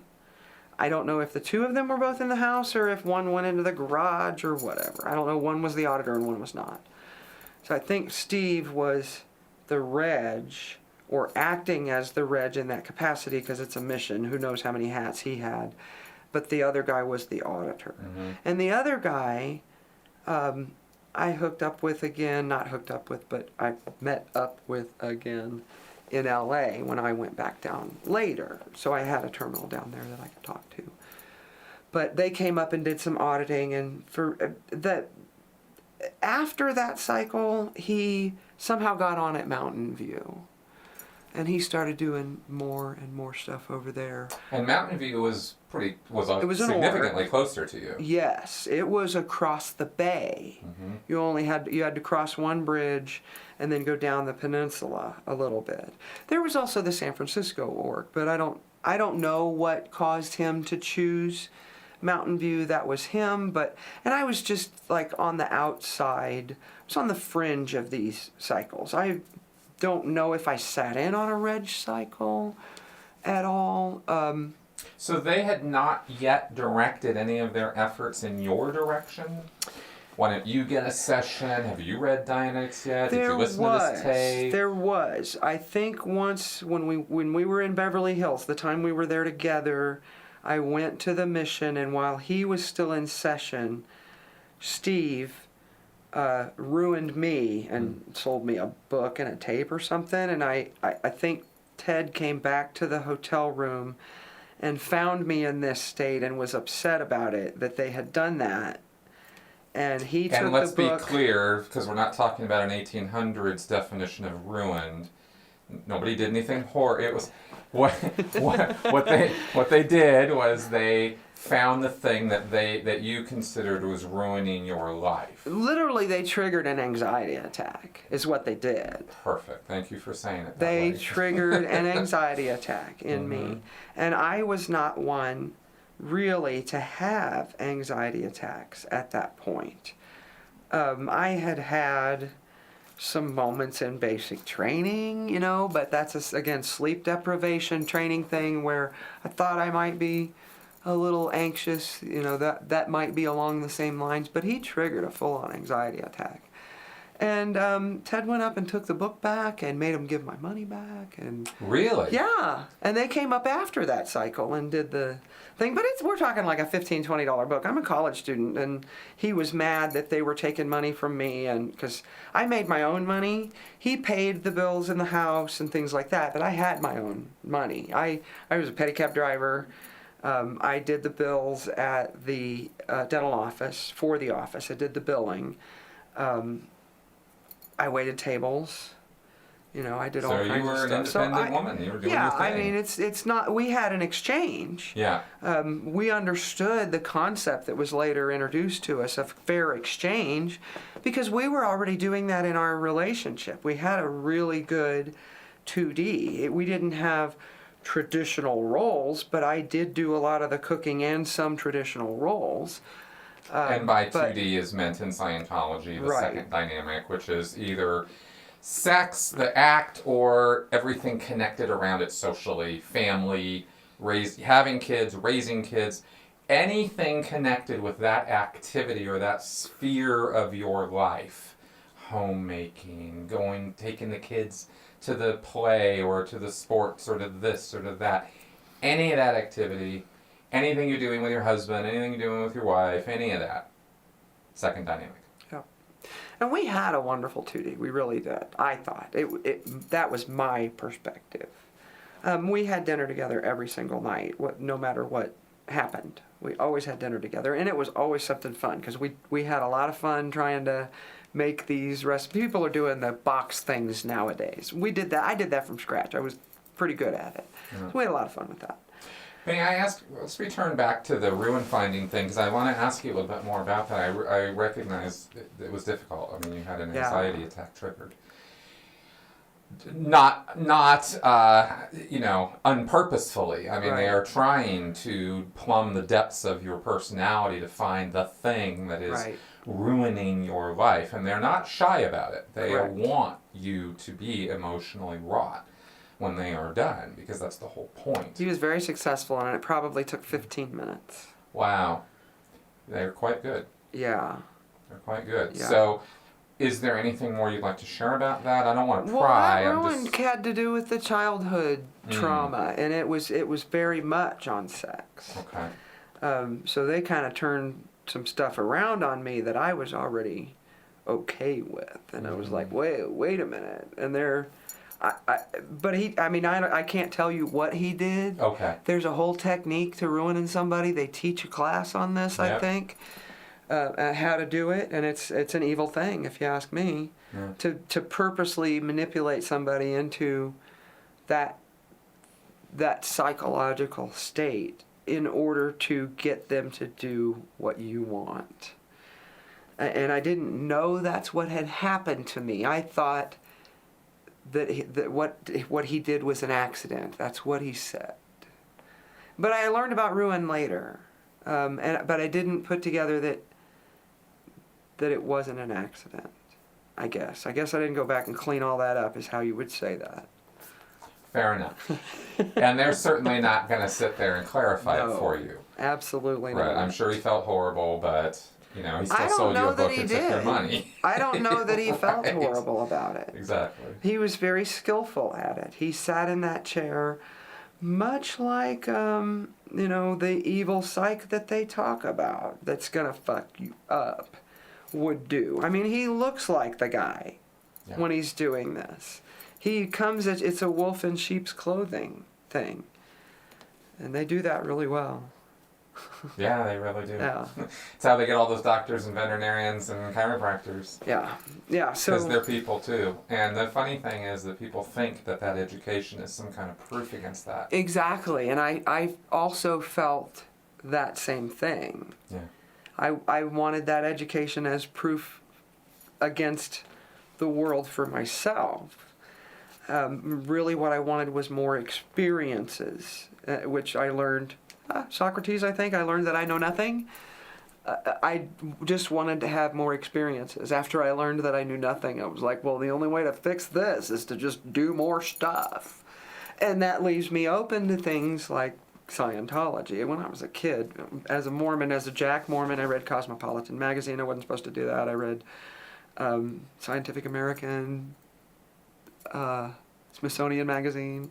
Loved all of those, National Geographic.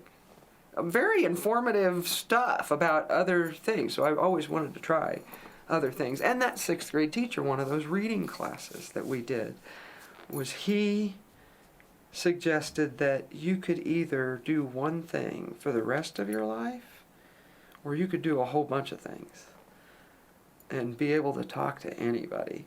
So I always like doing different things. Cool. I like doing all the different stuff. What was the, get back to Ted, what was your age difference? 11 years. 11 years. He was 11 years older than me. So you were, how old were you at this point? I believe... After the military, 22? I think I was 22 and he was 33 when we met. Got it. Okay. That's where I remember the 11 years. But, time's going on. I know that I'm doing a community college. It's cheaper. It's very easy to do, especially with other things going on in your schedule. It's real easy to have a lifestyle and do the community college. They teach at a really nice level. It's a fantastic school. And I'm getting ready to transfer up to the university, so I'm trying to kind of steel myself for that. I know I'm going to have to work harder. They grade your papers at the university, so I'm getting ready to transfer up, and Ted's doing a lot of Scientology. And I'm going over, and somewhere along the line, let's go back. It went from being Dianetics to Mountain View, where suddenly it's the Church of Scientology. That's right. So we've had conversations about, you're a Catholic, I'm a Mormon. What are we doing? I mean, you sure? What are you doing here? And he's like, well, you know, I don't think it's really a church, and they say you can kind of do it at the same time, and they say I can still go to Sunday services, not like he was going to Sunday services or even on Christmas and Easter. So he was definitely a lapsed Yeah, Catholic. and I know he had a lot of guilt about that.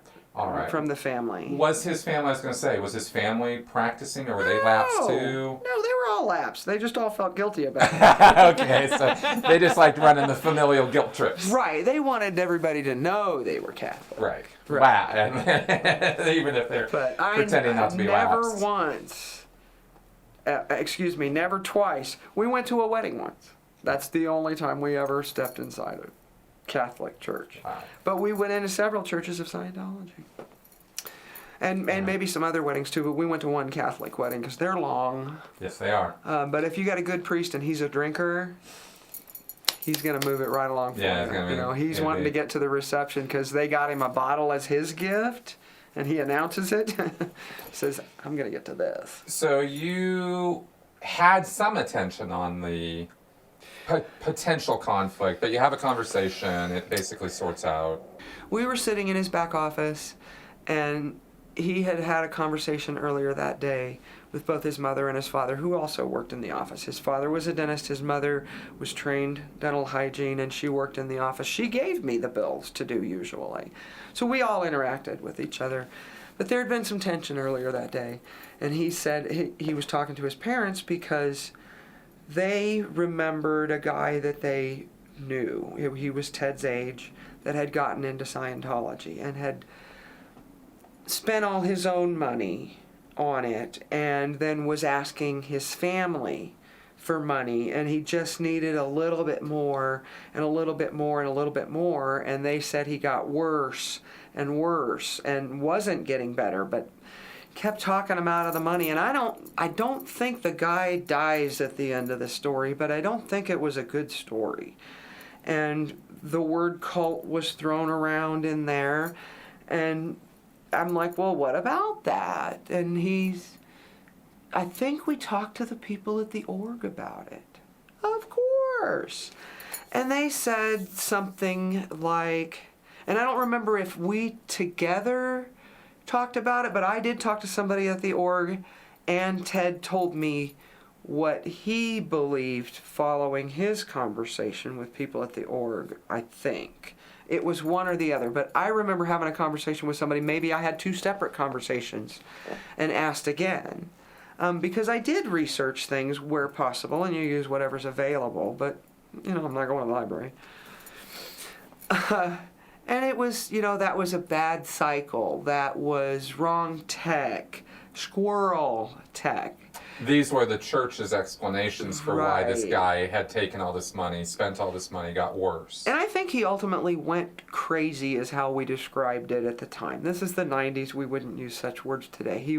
He's probably had some sort of a psychotic break or was living completely triggered all the time in anxiety and fear.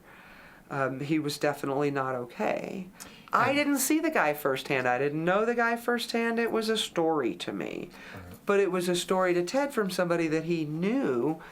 And so when Ted was able to overcome it, and he's the one that's doing all the services and saying that he's getting something from it, and I've done at least a pinch test, and there may have been a student auditing intensive that I did, because I did come to believe that auditing felt good.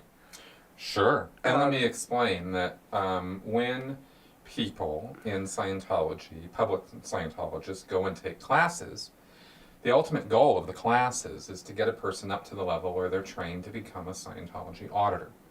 Even if they're not going to be an auditor for the church officially, you're still encouraged to get trained as an auditor, because Hubbard says that the technology of dealing with life and the mind and other people and all of that is learned in the auditor training.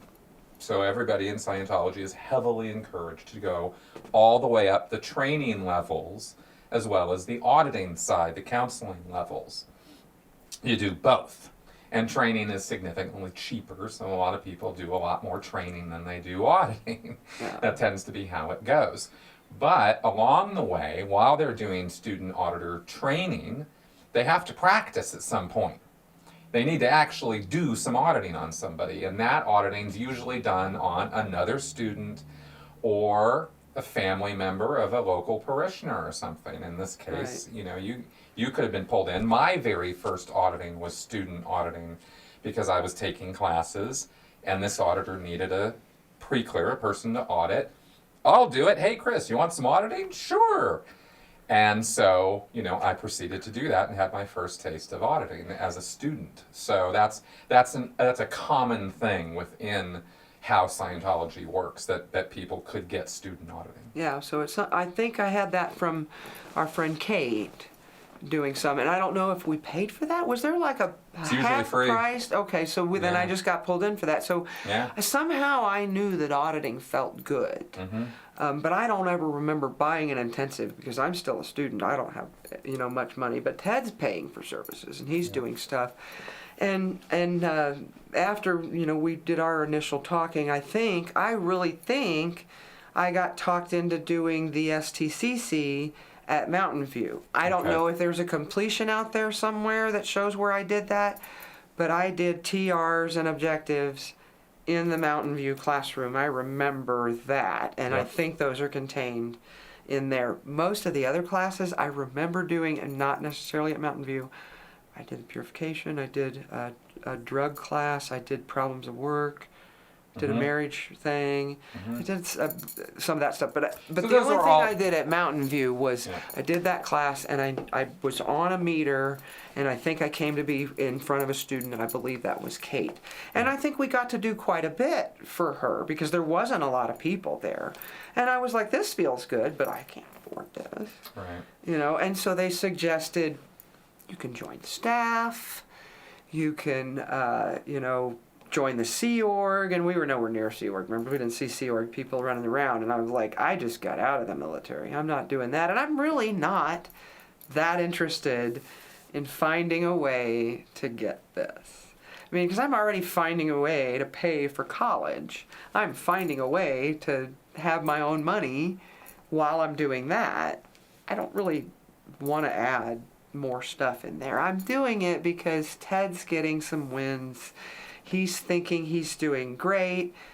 Maybe he's seeing more money at work, or I don't know, but he's getting wins. Well, let me ask you about this now, because this is key to the whole story, really, because this is Right. how people get in, and then they stay in for a while, because auditing does produce euphoric states of mind. Mhm. You've experienced it, I've experienced. I mean, it becomes semi-addictive in a Yeah. way. Actually, not even semi-addictive. I have seen people who are jonesing for sessions. Yeah, you can't wait to get in session. Yeah, I've seen it, right? Yeah, it happened to me too, and I hate that. It was like, I really wanted that. Yeah, it's a It's thing. a little bit of a drug. Because it's producing the exact same kind of phenomena in the brain that drugs produce. It does. Is it serotonin? Yeah, exactly. It's releasing neurotransmitters, all kinds of stuff going on. So Sneaky. you're getting all this great feels, right? Right. Feels wonderful. And you are told at the same time, you're being told by everybody around you in the church that you are relieving emotional stress and trauma, and you're actually erasing it so that it's never going to bother you again. That's what they say. And that, of course, is the completely false part about what they're Right. telling you. But Big when lie. everybody around you is telling you that, That's the thing. It's that Truman Show thing. All Yeah. of the circus people are all acting around you, and they're saying how great it is for them. And right. and you look at and that's what I liked about the Mountain View people. And Mountain View people are very different than San Francisco people who came later. yes, they are. Mountain View people have some money. That's a good place. Maybe that's why they sent him to Mountain View. Okay, I get it now. Gotcha. Yep. That's exactly why they sent him there's people, there's big diamond because rings down there. at the time that this was happening, the San Francisco org was not where it is now. No, and it was in the Tenderloin. It was literally right across the street from a homeless shelter. There were bums literally defecating on the building on a daily basis. That probably would have run him off. Yeah, they weren't sending Ted up there. Mountain View catered to the whole Big Computer Valley rings, nice people. Cars, Yeah, it's like they're all... big cars, nice clothes. But I learned a great trick. One of the best ways to buy clothes, I'm a thrift store shopper myself, but you go to the thrift store at Palo Alto, you get better stuff. Of course. I learned that at the Mountain View Org. That's right. So Scientology does some good, I guess. Yeah. I was in Santa Barbara. I got a Brooks Brothers suit for $20. I bet you the Santa at the thrift Barbara store next to Goodwill the church. is excellent. Yeah. It was very Excellent, nice. yeah. So now my question that I want to get to though is, what did you see, if anything? And I'm not saying you have to have seen anything, but I'm just curious on reflection with Ted getting his autograph. He seemed happier. Okay. He said he was getting gains and getting wins. There were things he couldn't talk about, but the whole time I'm getting the language, so I'm learning the language, and I'm learning what those things mean. So I'm kind of being indoctrinated as it's going along anyway, because he's so into it. Mm-hmm. And we've considered that, we're going through life together and that we're going to continue doing that, at least at this point. That's what we're thinking. So I want to give anything that he wants to try a good, fair shot, but I'm still over here doing my thing, and I don't feel like, except for that one little teeny tiny time that guy in Beverly Hills, but he did that to me. That wasn't Scientology, that was him. No, and he did that to me, and there's really nothing wrong with me. Right. Well, I don't feel like I need anything. Right. So why are you telling me to come into this life improvement thing? I'm over here life improvement. It's called college. And I'm enjoying myself. But I'm not talking to people at school about it. It's a little bit embarrassing. I don't want to talk about it because it's like religion. Because now it's Church of Scientology. I never talked about the Dianetics thing anyway because I wasn't doing the Dianetics. But now it's Church of Scientology, and there's going to be questions, and I'm not ready to defend something I don't know that much about. So I certainly don't want to be talking about it. We're just doing our thing, being in school, and I go to the org with him several times a week. I didn't want to go with him every night of the week. I'm like, why are you going over there every night of the week? That seems Was excessive. it 5 nights a week? I believe so for a while, on certain things. Yeah. And he did his Purif. Had to go 5 nights a week. Let's clarify, that's the sauna detox. That's 7 days a week. Okay, he might have done that Yeah, too. it's 5 hours a day. But by the time he did that, I had actually moved out. Oh, okay, got it. So there's a period of time. It happened over. I wasn't on semesters. I was on quarters. So we had 3 quarters, go figure, and the summer quarter. But you were required the 3 quarters. The summer quarter was optional to pick up credits. But to take, instead of 2 semesters of a course that might be a year long, you would take 3 quarters of it. Less credit hours per and stuff. So both of my schools were on quarters and we were between. So I had between classes more frequently than somebody on semesters.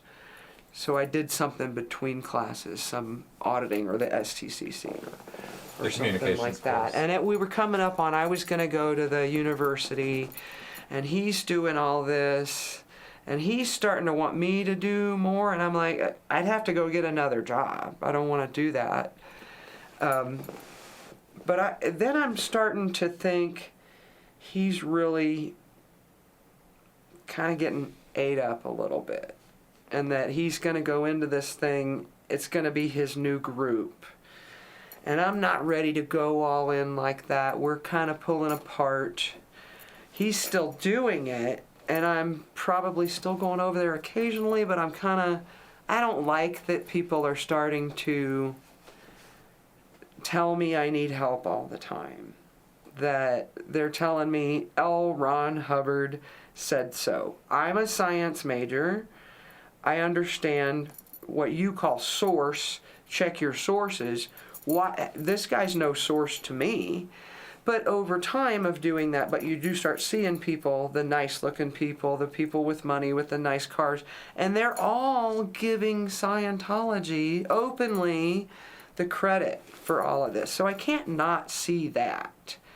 I just don't have some desire to make a shitload of money. That's not my thing. I'm already a science major. I know I'm not going to make money unless I become a doctor. And that was never my motivation. I actually wanted to be a medical examiner. The chick that does it on TV, that medical examiner woman is really more my speed. Dead bodies. Let's find out what happened here. Investigations.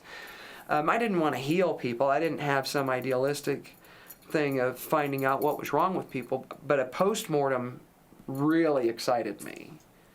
Maybe what I was more interested in finding out what happened than with what was wrong. Sure. So that kind of thing. So ultimately becoming an investigator was really kind of something that was good for me. So we broke up. I moved out. I didn't want that, but we didn't want to be fighting. I wanted to just continue with school.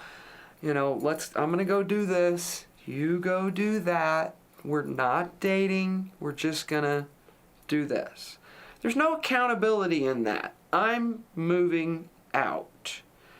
And I did. I moved into a trailer in Union City off of, I think it was Foothill Boulevard. Foothill Boulevard runs from the north end of the East Bay all the way down to Fremont. I think it goes from Oakland down to Fremont, and it runs the whole foothills through all these little towns along the way, and they all run into each other.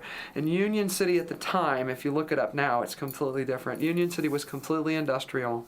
Railroads went through there very loud. There were warehouses, things like that, and there was this little crappy trailer park that I found, a 27-foot travel trailer for $250 a month. And I could string my wait and tables money together and my grant money, and I got my GI Bill, and I strung all that together, and I was able to pay for this place. And I had a little car. Ted had given me his old car, and that'll come into play later. He got a big Trailblazer. Big Blazer, not Trailblazer, big full-size Chevy Blazer, giant one, bigger than a Trailblazer, and gave me his old car. We got rid of my car that was costing money, but we never transferred the registration. So that came later. That was a problem. Okay. Yeah. So I've got the car with me. I'm living in my trailer. I've got my bicycle. I can ride my bike to school. I do that. It's uphill, and I'm now at the university. And I do a full, it's again quarters there, and starts, I think I actually finished a quarter at the community college. And to get extra money, I'm also going in petty cabin, and so I've got a lot of stuff to do. I have to work 3-4 nights a week as waiting tables. I've finished up school and maybe finals or whatever, and I started dating another guy. And we had met at the community college, and then we were going to 2 different universities. It wasn't like we could see each other. How much time would you say passed between breaking up and dating? Well, I had met the guy before, but not just in class. In class, and we started dating probably a month after I moved into the trailer. And are we talking now still 92, 93? I think that I'm doing 4? The 92 quarters. Okay. A summer quarter, finishing at Chabot, and then I transfer in Hayward, and then I transfer up to the university for it's not winter, it's the fall. There's fall, winter, and spring. So I think I did fall because I was enrolled for fall and winter before I dropped out. Okay. So I think that's the timeline.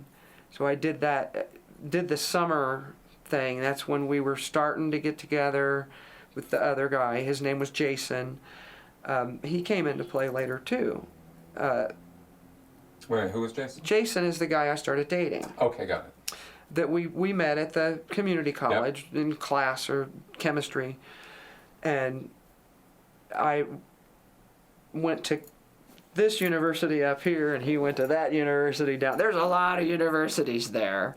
So we're going to different universities. We're commuting back and forth, and we're getting to see each other just kind of sporadically in between classes. It's not a hot thing. It's not, we haven't moved in together. We've been intimate, and we're college kids. I mean, he's older too. He's not like a 19-year-old. He was older than me, and I don't know how old I am by now, 24 something, 25. And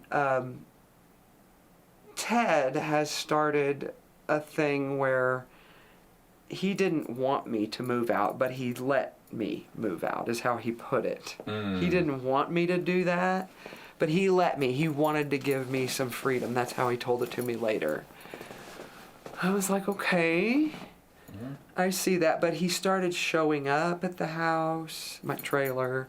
He was calling on the phone and crying and wanted me to come over and see him. And, you know, this take me back kind of stuff. And I'm like, I'm really going to do my own thing here. I'm worried about him, and maybe I'm waffling a little bit about it. But I'm really more interested in doing this other thing now. I'm trying to break this cycle over here, but he's saying, no, at one point he told me, and I don't know where in this timeline, but he said that we had met in a past life. He learned in auditing we had met in a past life, and we were soulmates. We were meant to be together. And that was in a moment of passion in a very charged situation. And I'm starting to believe there's a thing called a whole track. And so, you know, maybe there's something to it. But I'm still thinking, but I don't want to be obligated to somebody just because we're soulmates. I want to go do this over here, and I'm being made wrong for it. Right. You know, but I haven't told them that I'm seeing somebody. But I'm being told by him, and then later some other people come in, that I really need to be doing this over here, the Scientology, and we're meant to be together, and we should be doing this together, and we could be really powerful if we did this together. Look at these couples over at Mountain View. Look at how much theta they have, and they're having this, and he loved their having this. Look at how much stuff they have. And I'm like, go get that stuff. You're a doctor. Go do that. I mean, I'm doing my thing. I'll have plenty of things one day. Okay. But he's trying to make me want what he wants.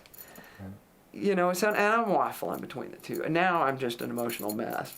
I got this guy over here. I'm trying to date this guy over here that's really interested, and not telling him. I mean, I'm telling him that I went to go see my ex-boyfriend, and he's like, and what's going on? It's like this long breakup. He sees it completely different than I see it.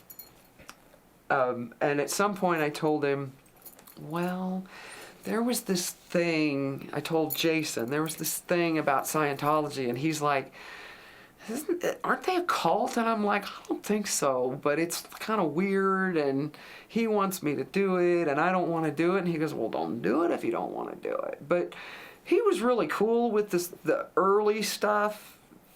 You know, breakups can take a while. They can be messy. I think he was okay thinking it was going to be a breakup finally. I had my own place. It was clear I was not living with him. So, I mean, it looked like a breakup. It wasn't. It wasn't.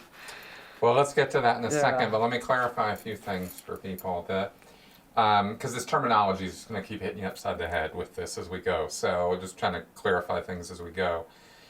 In Dianetics, you have there's this special terminology, and a time track is one of those pieces of terminology where it's supposed to be you're supposed to be recording everything that's happening to you 365, 24/7.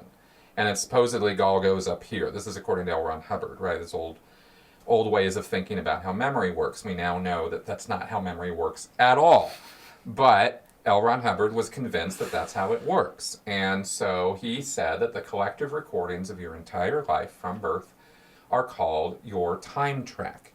He then discovered past lives, and so now there is not just the consecutive records of your current life, there's the consecutive records that you carry around with you as a spiritual entity of your entire existence, going back millions and billions and even trillions of years. That collective gathering of experiences that you've recorded in your mind is called the whole track. That's how they refer to it in Scientology, as your whole track. So when you're talking in Scientology about a whole track, you're generally talking about pre this lifetime incidents or things that have happened to you. And so when you talk about a whole track, you're really saying, I believe in past lives.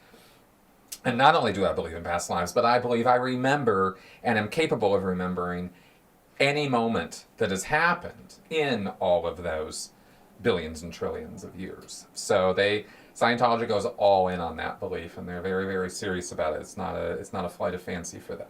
So. Well, and it's not just past lives. I mean, what you have at stake is your future lives. Which is... That's yes. the whole thing. That's right. What churches get is the reward comes after death. You're going to go to heaven and pearly gates. That's the evangelical streets of gold. Everybody gets a big house, I think. I'm like, do you drive on the streets of gold? I remember that as a kid in the evangelical church. And then you get something different if you're a Mormon. You get your own planet. Yes, that's right. You become your own god. And you become that's your right. own god, and you get followers. I almost forgot about that part. That's right. You know? Now, I had another question for you about Ted, because I'm curious about whether this was a Scientology thing or a Ted thing. When Ted said to you, I'm letting you move out, I'm allowing you this freedom, right? Yeah, that was... These are quite Scientological terms. Like the phrasing is actually pretty... so I'm just wondering, was his attitude prior to Scientology like that?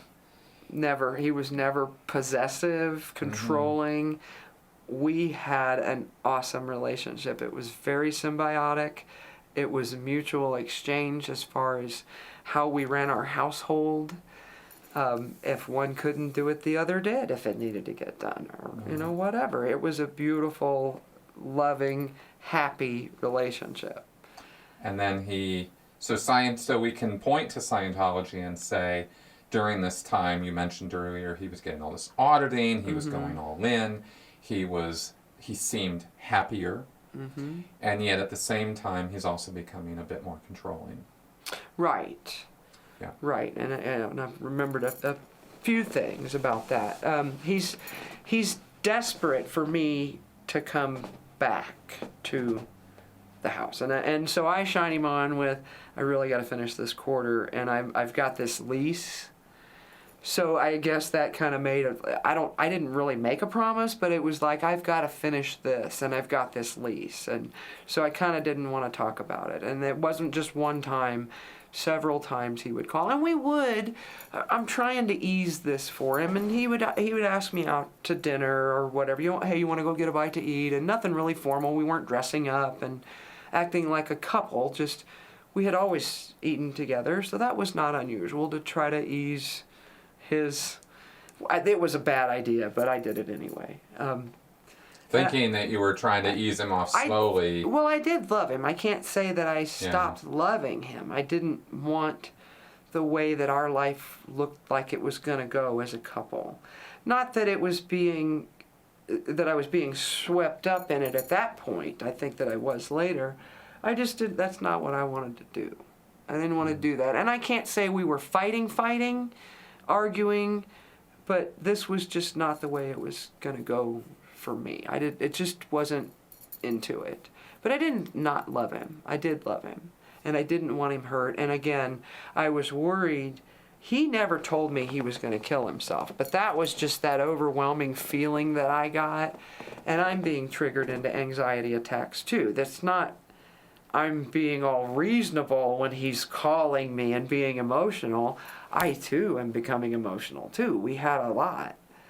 And I didn't really want to give up what we had, but I still wanted to keep my eye on the prize. The whole reason I left Kansas City, the whole reason I went into the Air Force, I was doing it. I was using my GI Bill. I was going to school to get a better position in life. I was doing what I wanted to do, and I didn't want to lose the prize. But that ultimately happened. Yeah, It so did ultimately happen. What happened next? Well, I got through that quarter. It was very overwhelming. I had done really good in math at the community college level. The limit in calculus baffles me to this day because I took it at the university. Take that at the community college level. That was baffling. So that alone was baffling enough. I mean, I'm trying to do the work here. The chemistry and the biology is fantastic. I'm loving it. I've got this outside influence, the Ted, and I'm seeing Jason, and we're having a great time. There came a time when Ted asked me to go to dinner with him, and I had class the next day, and I said, I really can't. I gotta do something for school. Maybe it was homework, maybe it was a test. But I really didn't want to do it. It wasn't that I didn't want to see him, but I had something else to do. And once I did that, I actually had plans with this other guy. So I didn't really want to see him and then see the other guy in the same day. That just seemed like I didn't want that stuff brushing up like that. That seemed weird to me. Like this wasn't weird, but it seemed weird to me.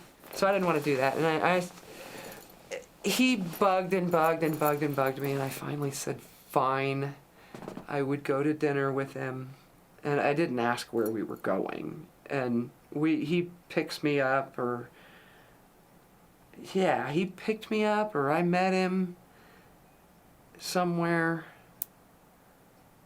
I think he picked me up at the trailer.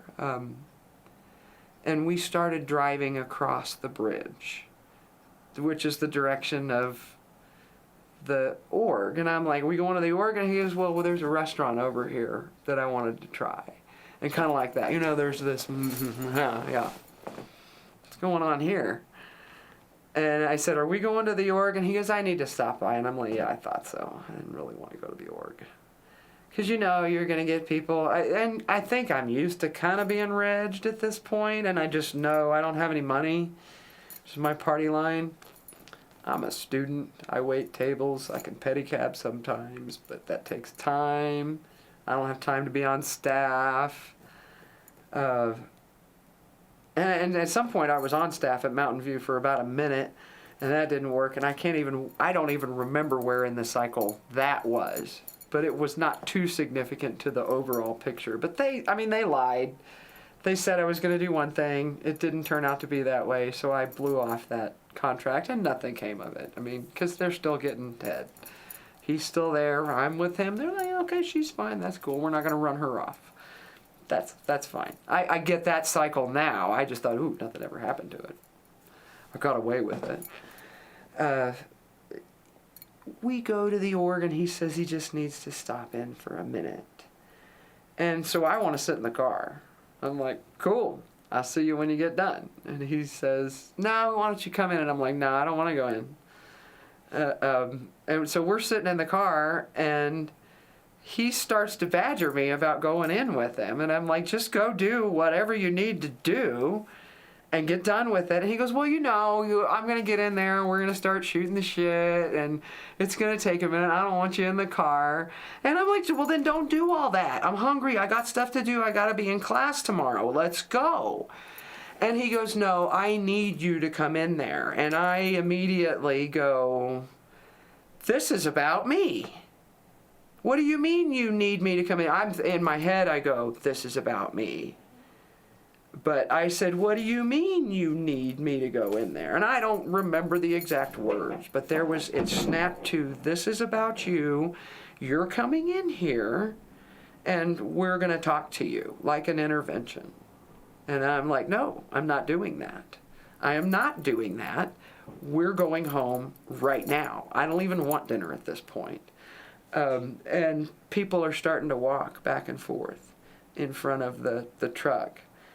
and it's Jenny, it's Kate, John, it may have been John. There's other people, and that's not unusual. Staff members at the yeah, Mountain View. because they go from the HGC to the office that way. Sure. They go outside if the weather's nice. But a couple of them are definitely going by deliberately. We don't have cell phones. Nobody's tag teaming anybody, but they were expecting me. And then I can't tell you how it happened, but I'm upset, I'm crying, and Ted is now at the door. I'm in the passenger seat. He's at the door's open, and Jenny is there. I think John is there. I'm not sure. There's other people behind him.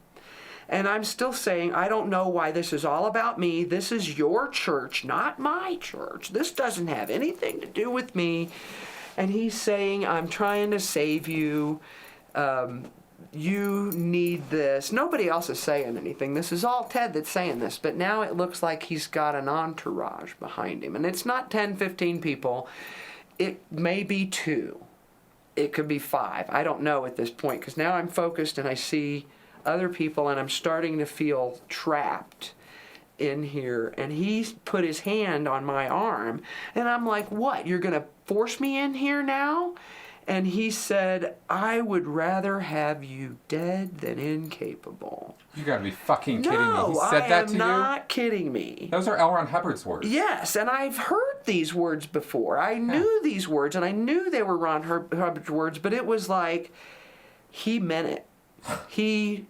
I had heard that phrase before, and I was familiar with I maybe had read it. I'd read stuff when I was around. I read those stupid little books when I was around, and I just felt that was a threat. And he had his hand on my arm.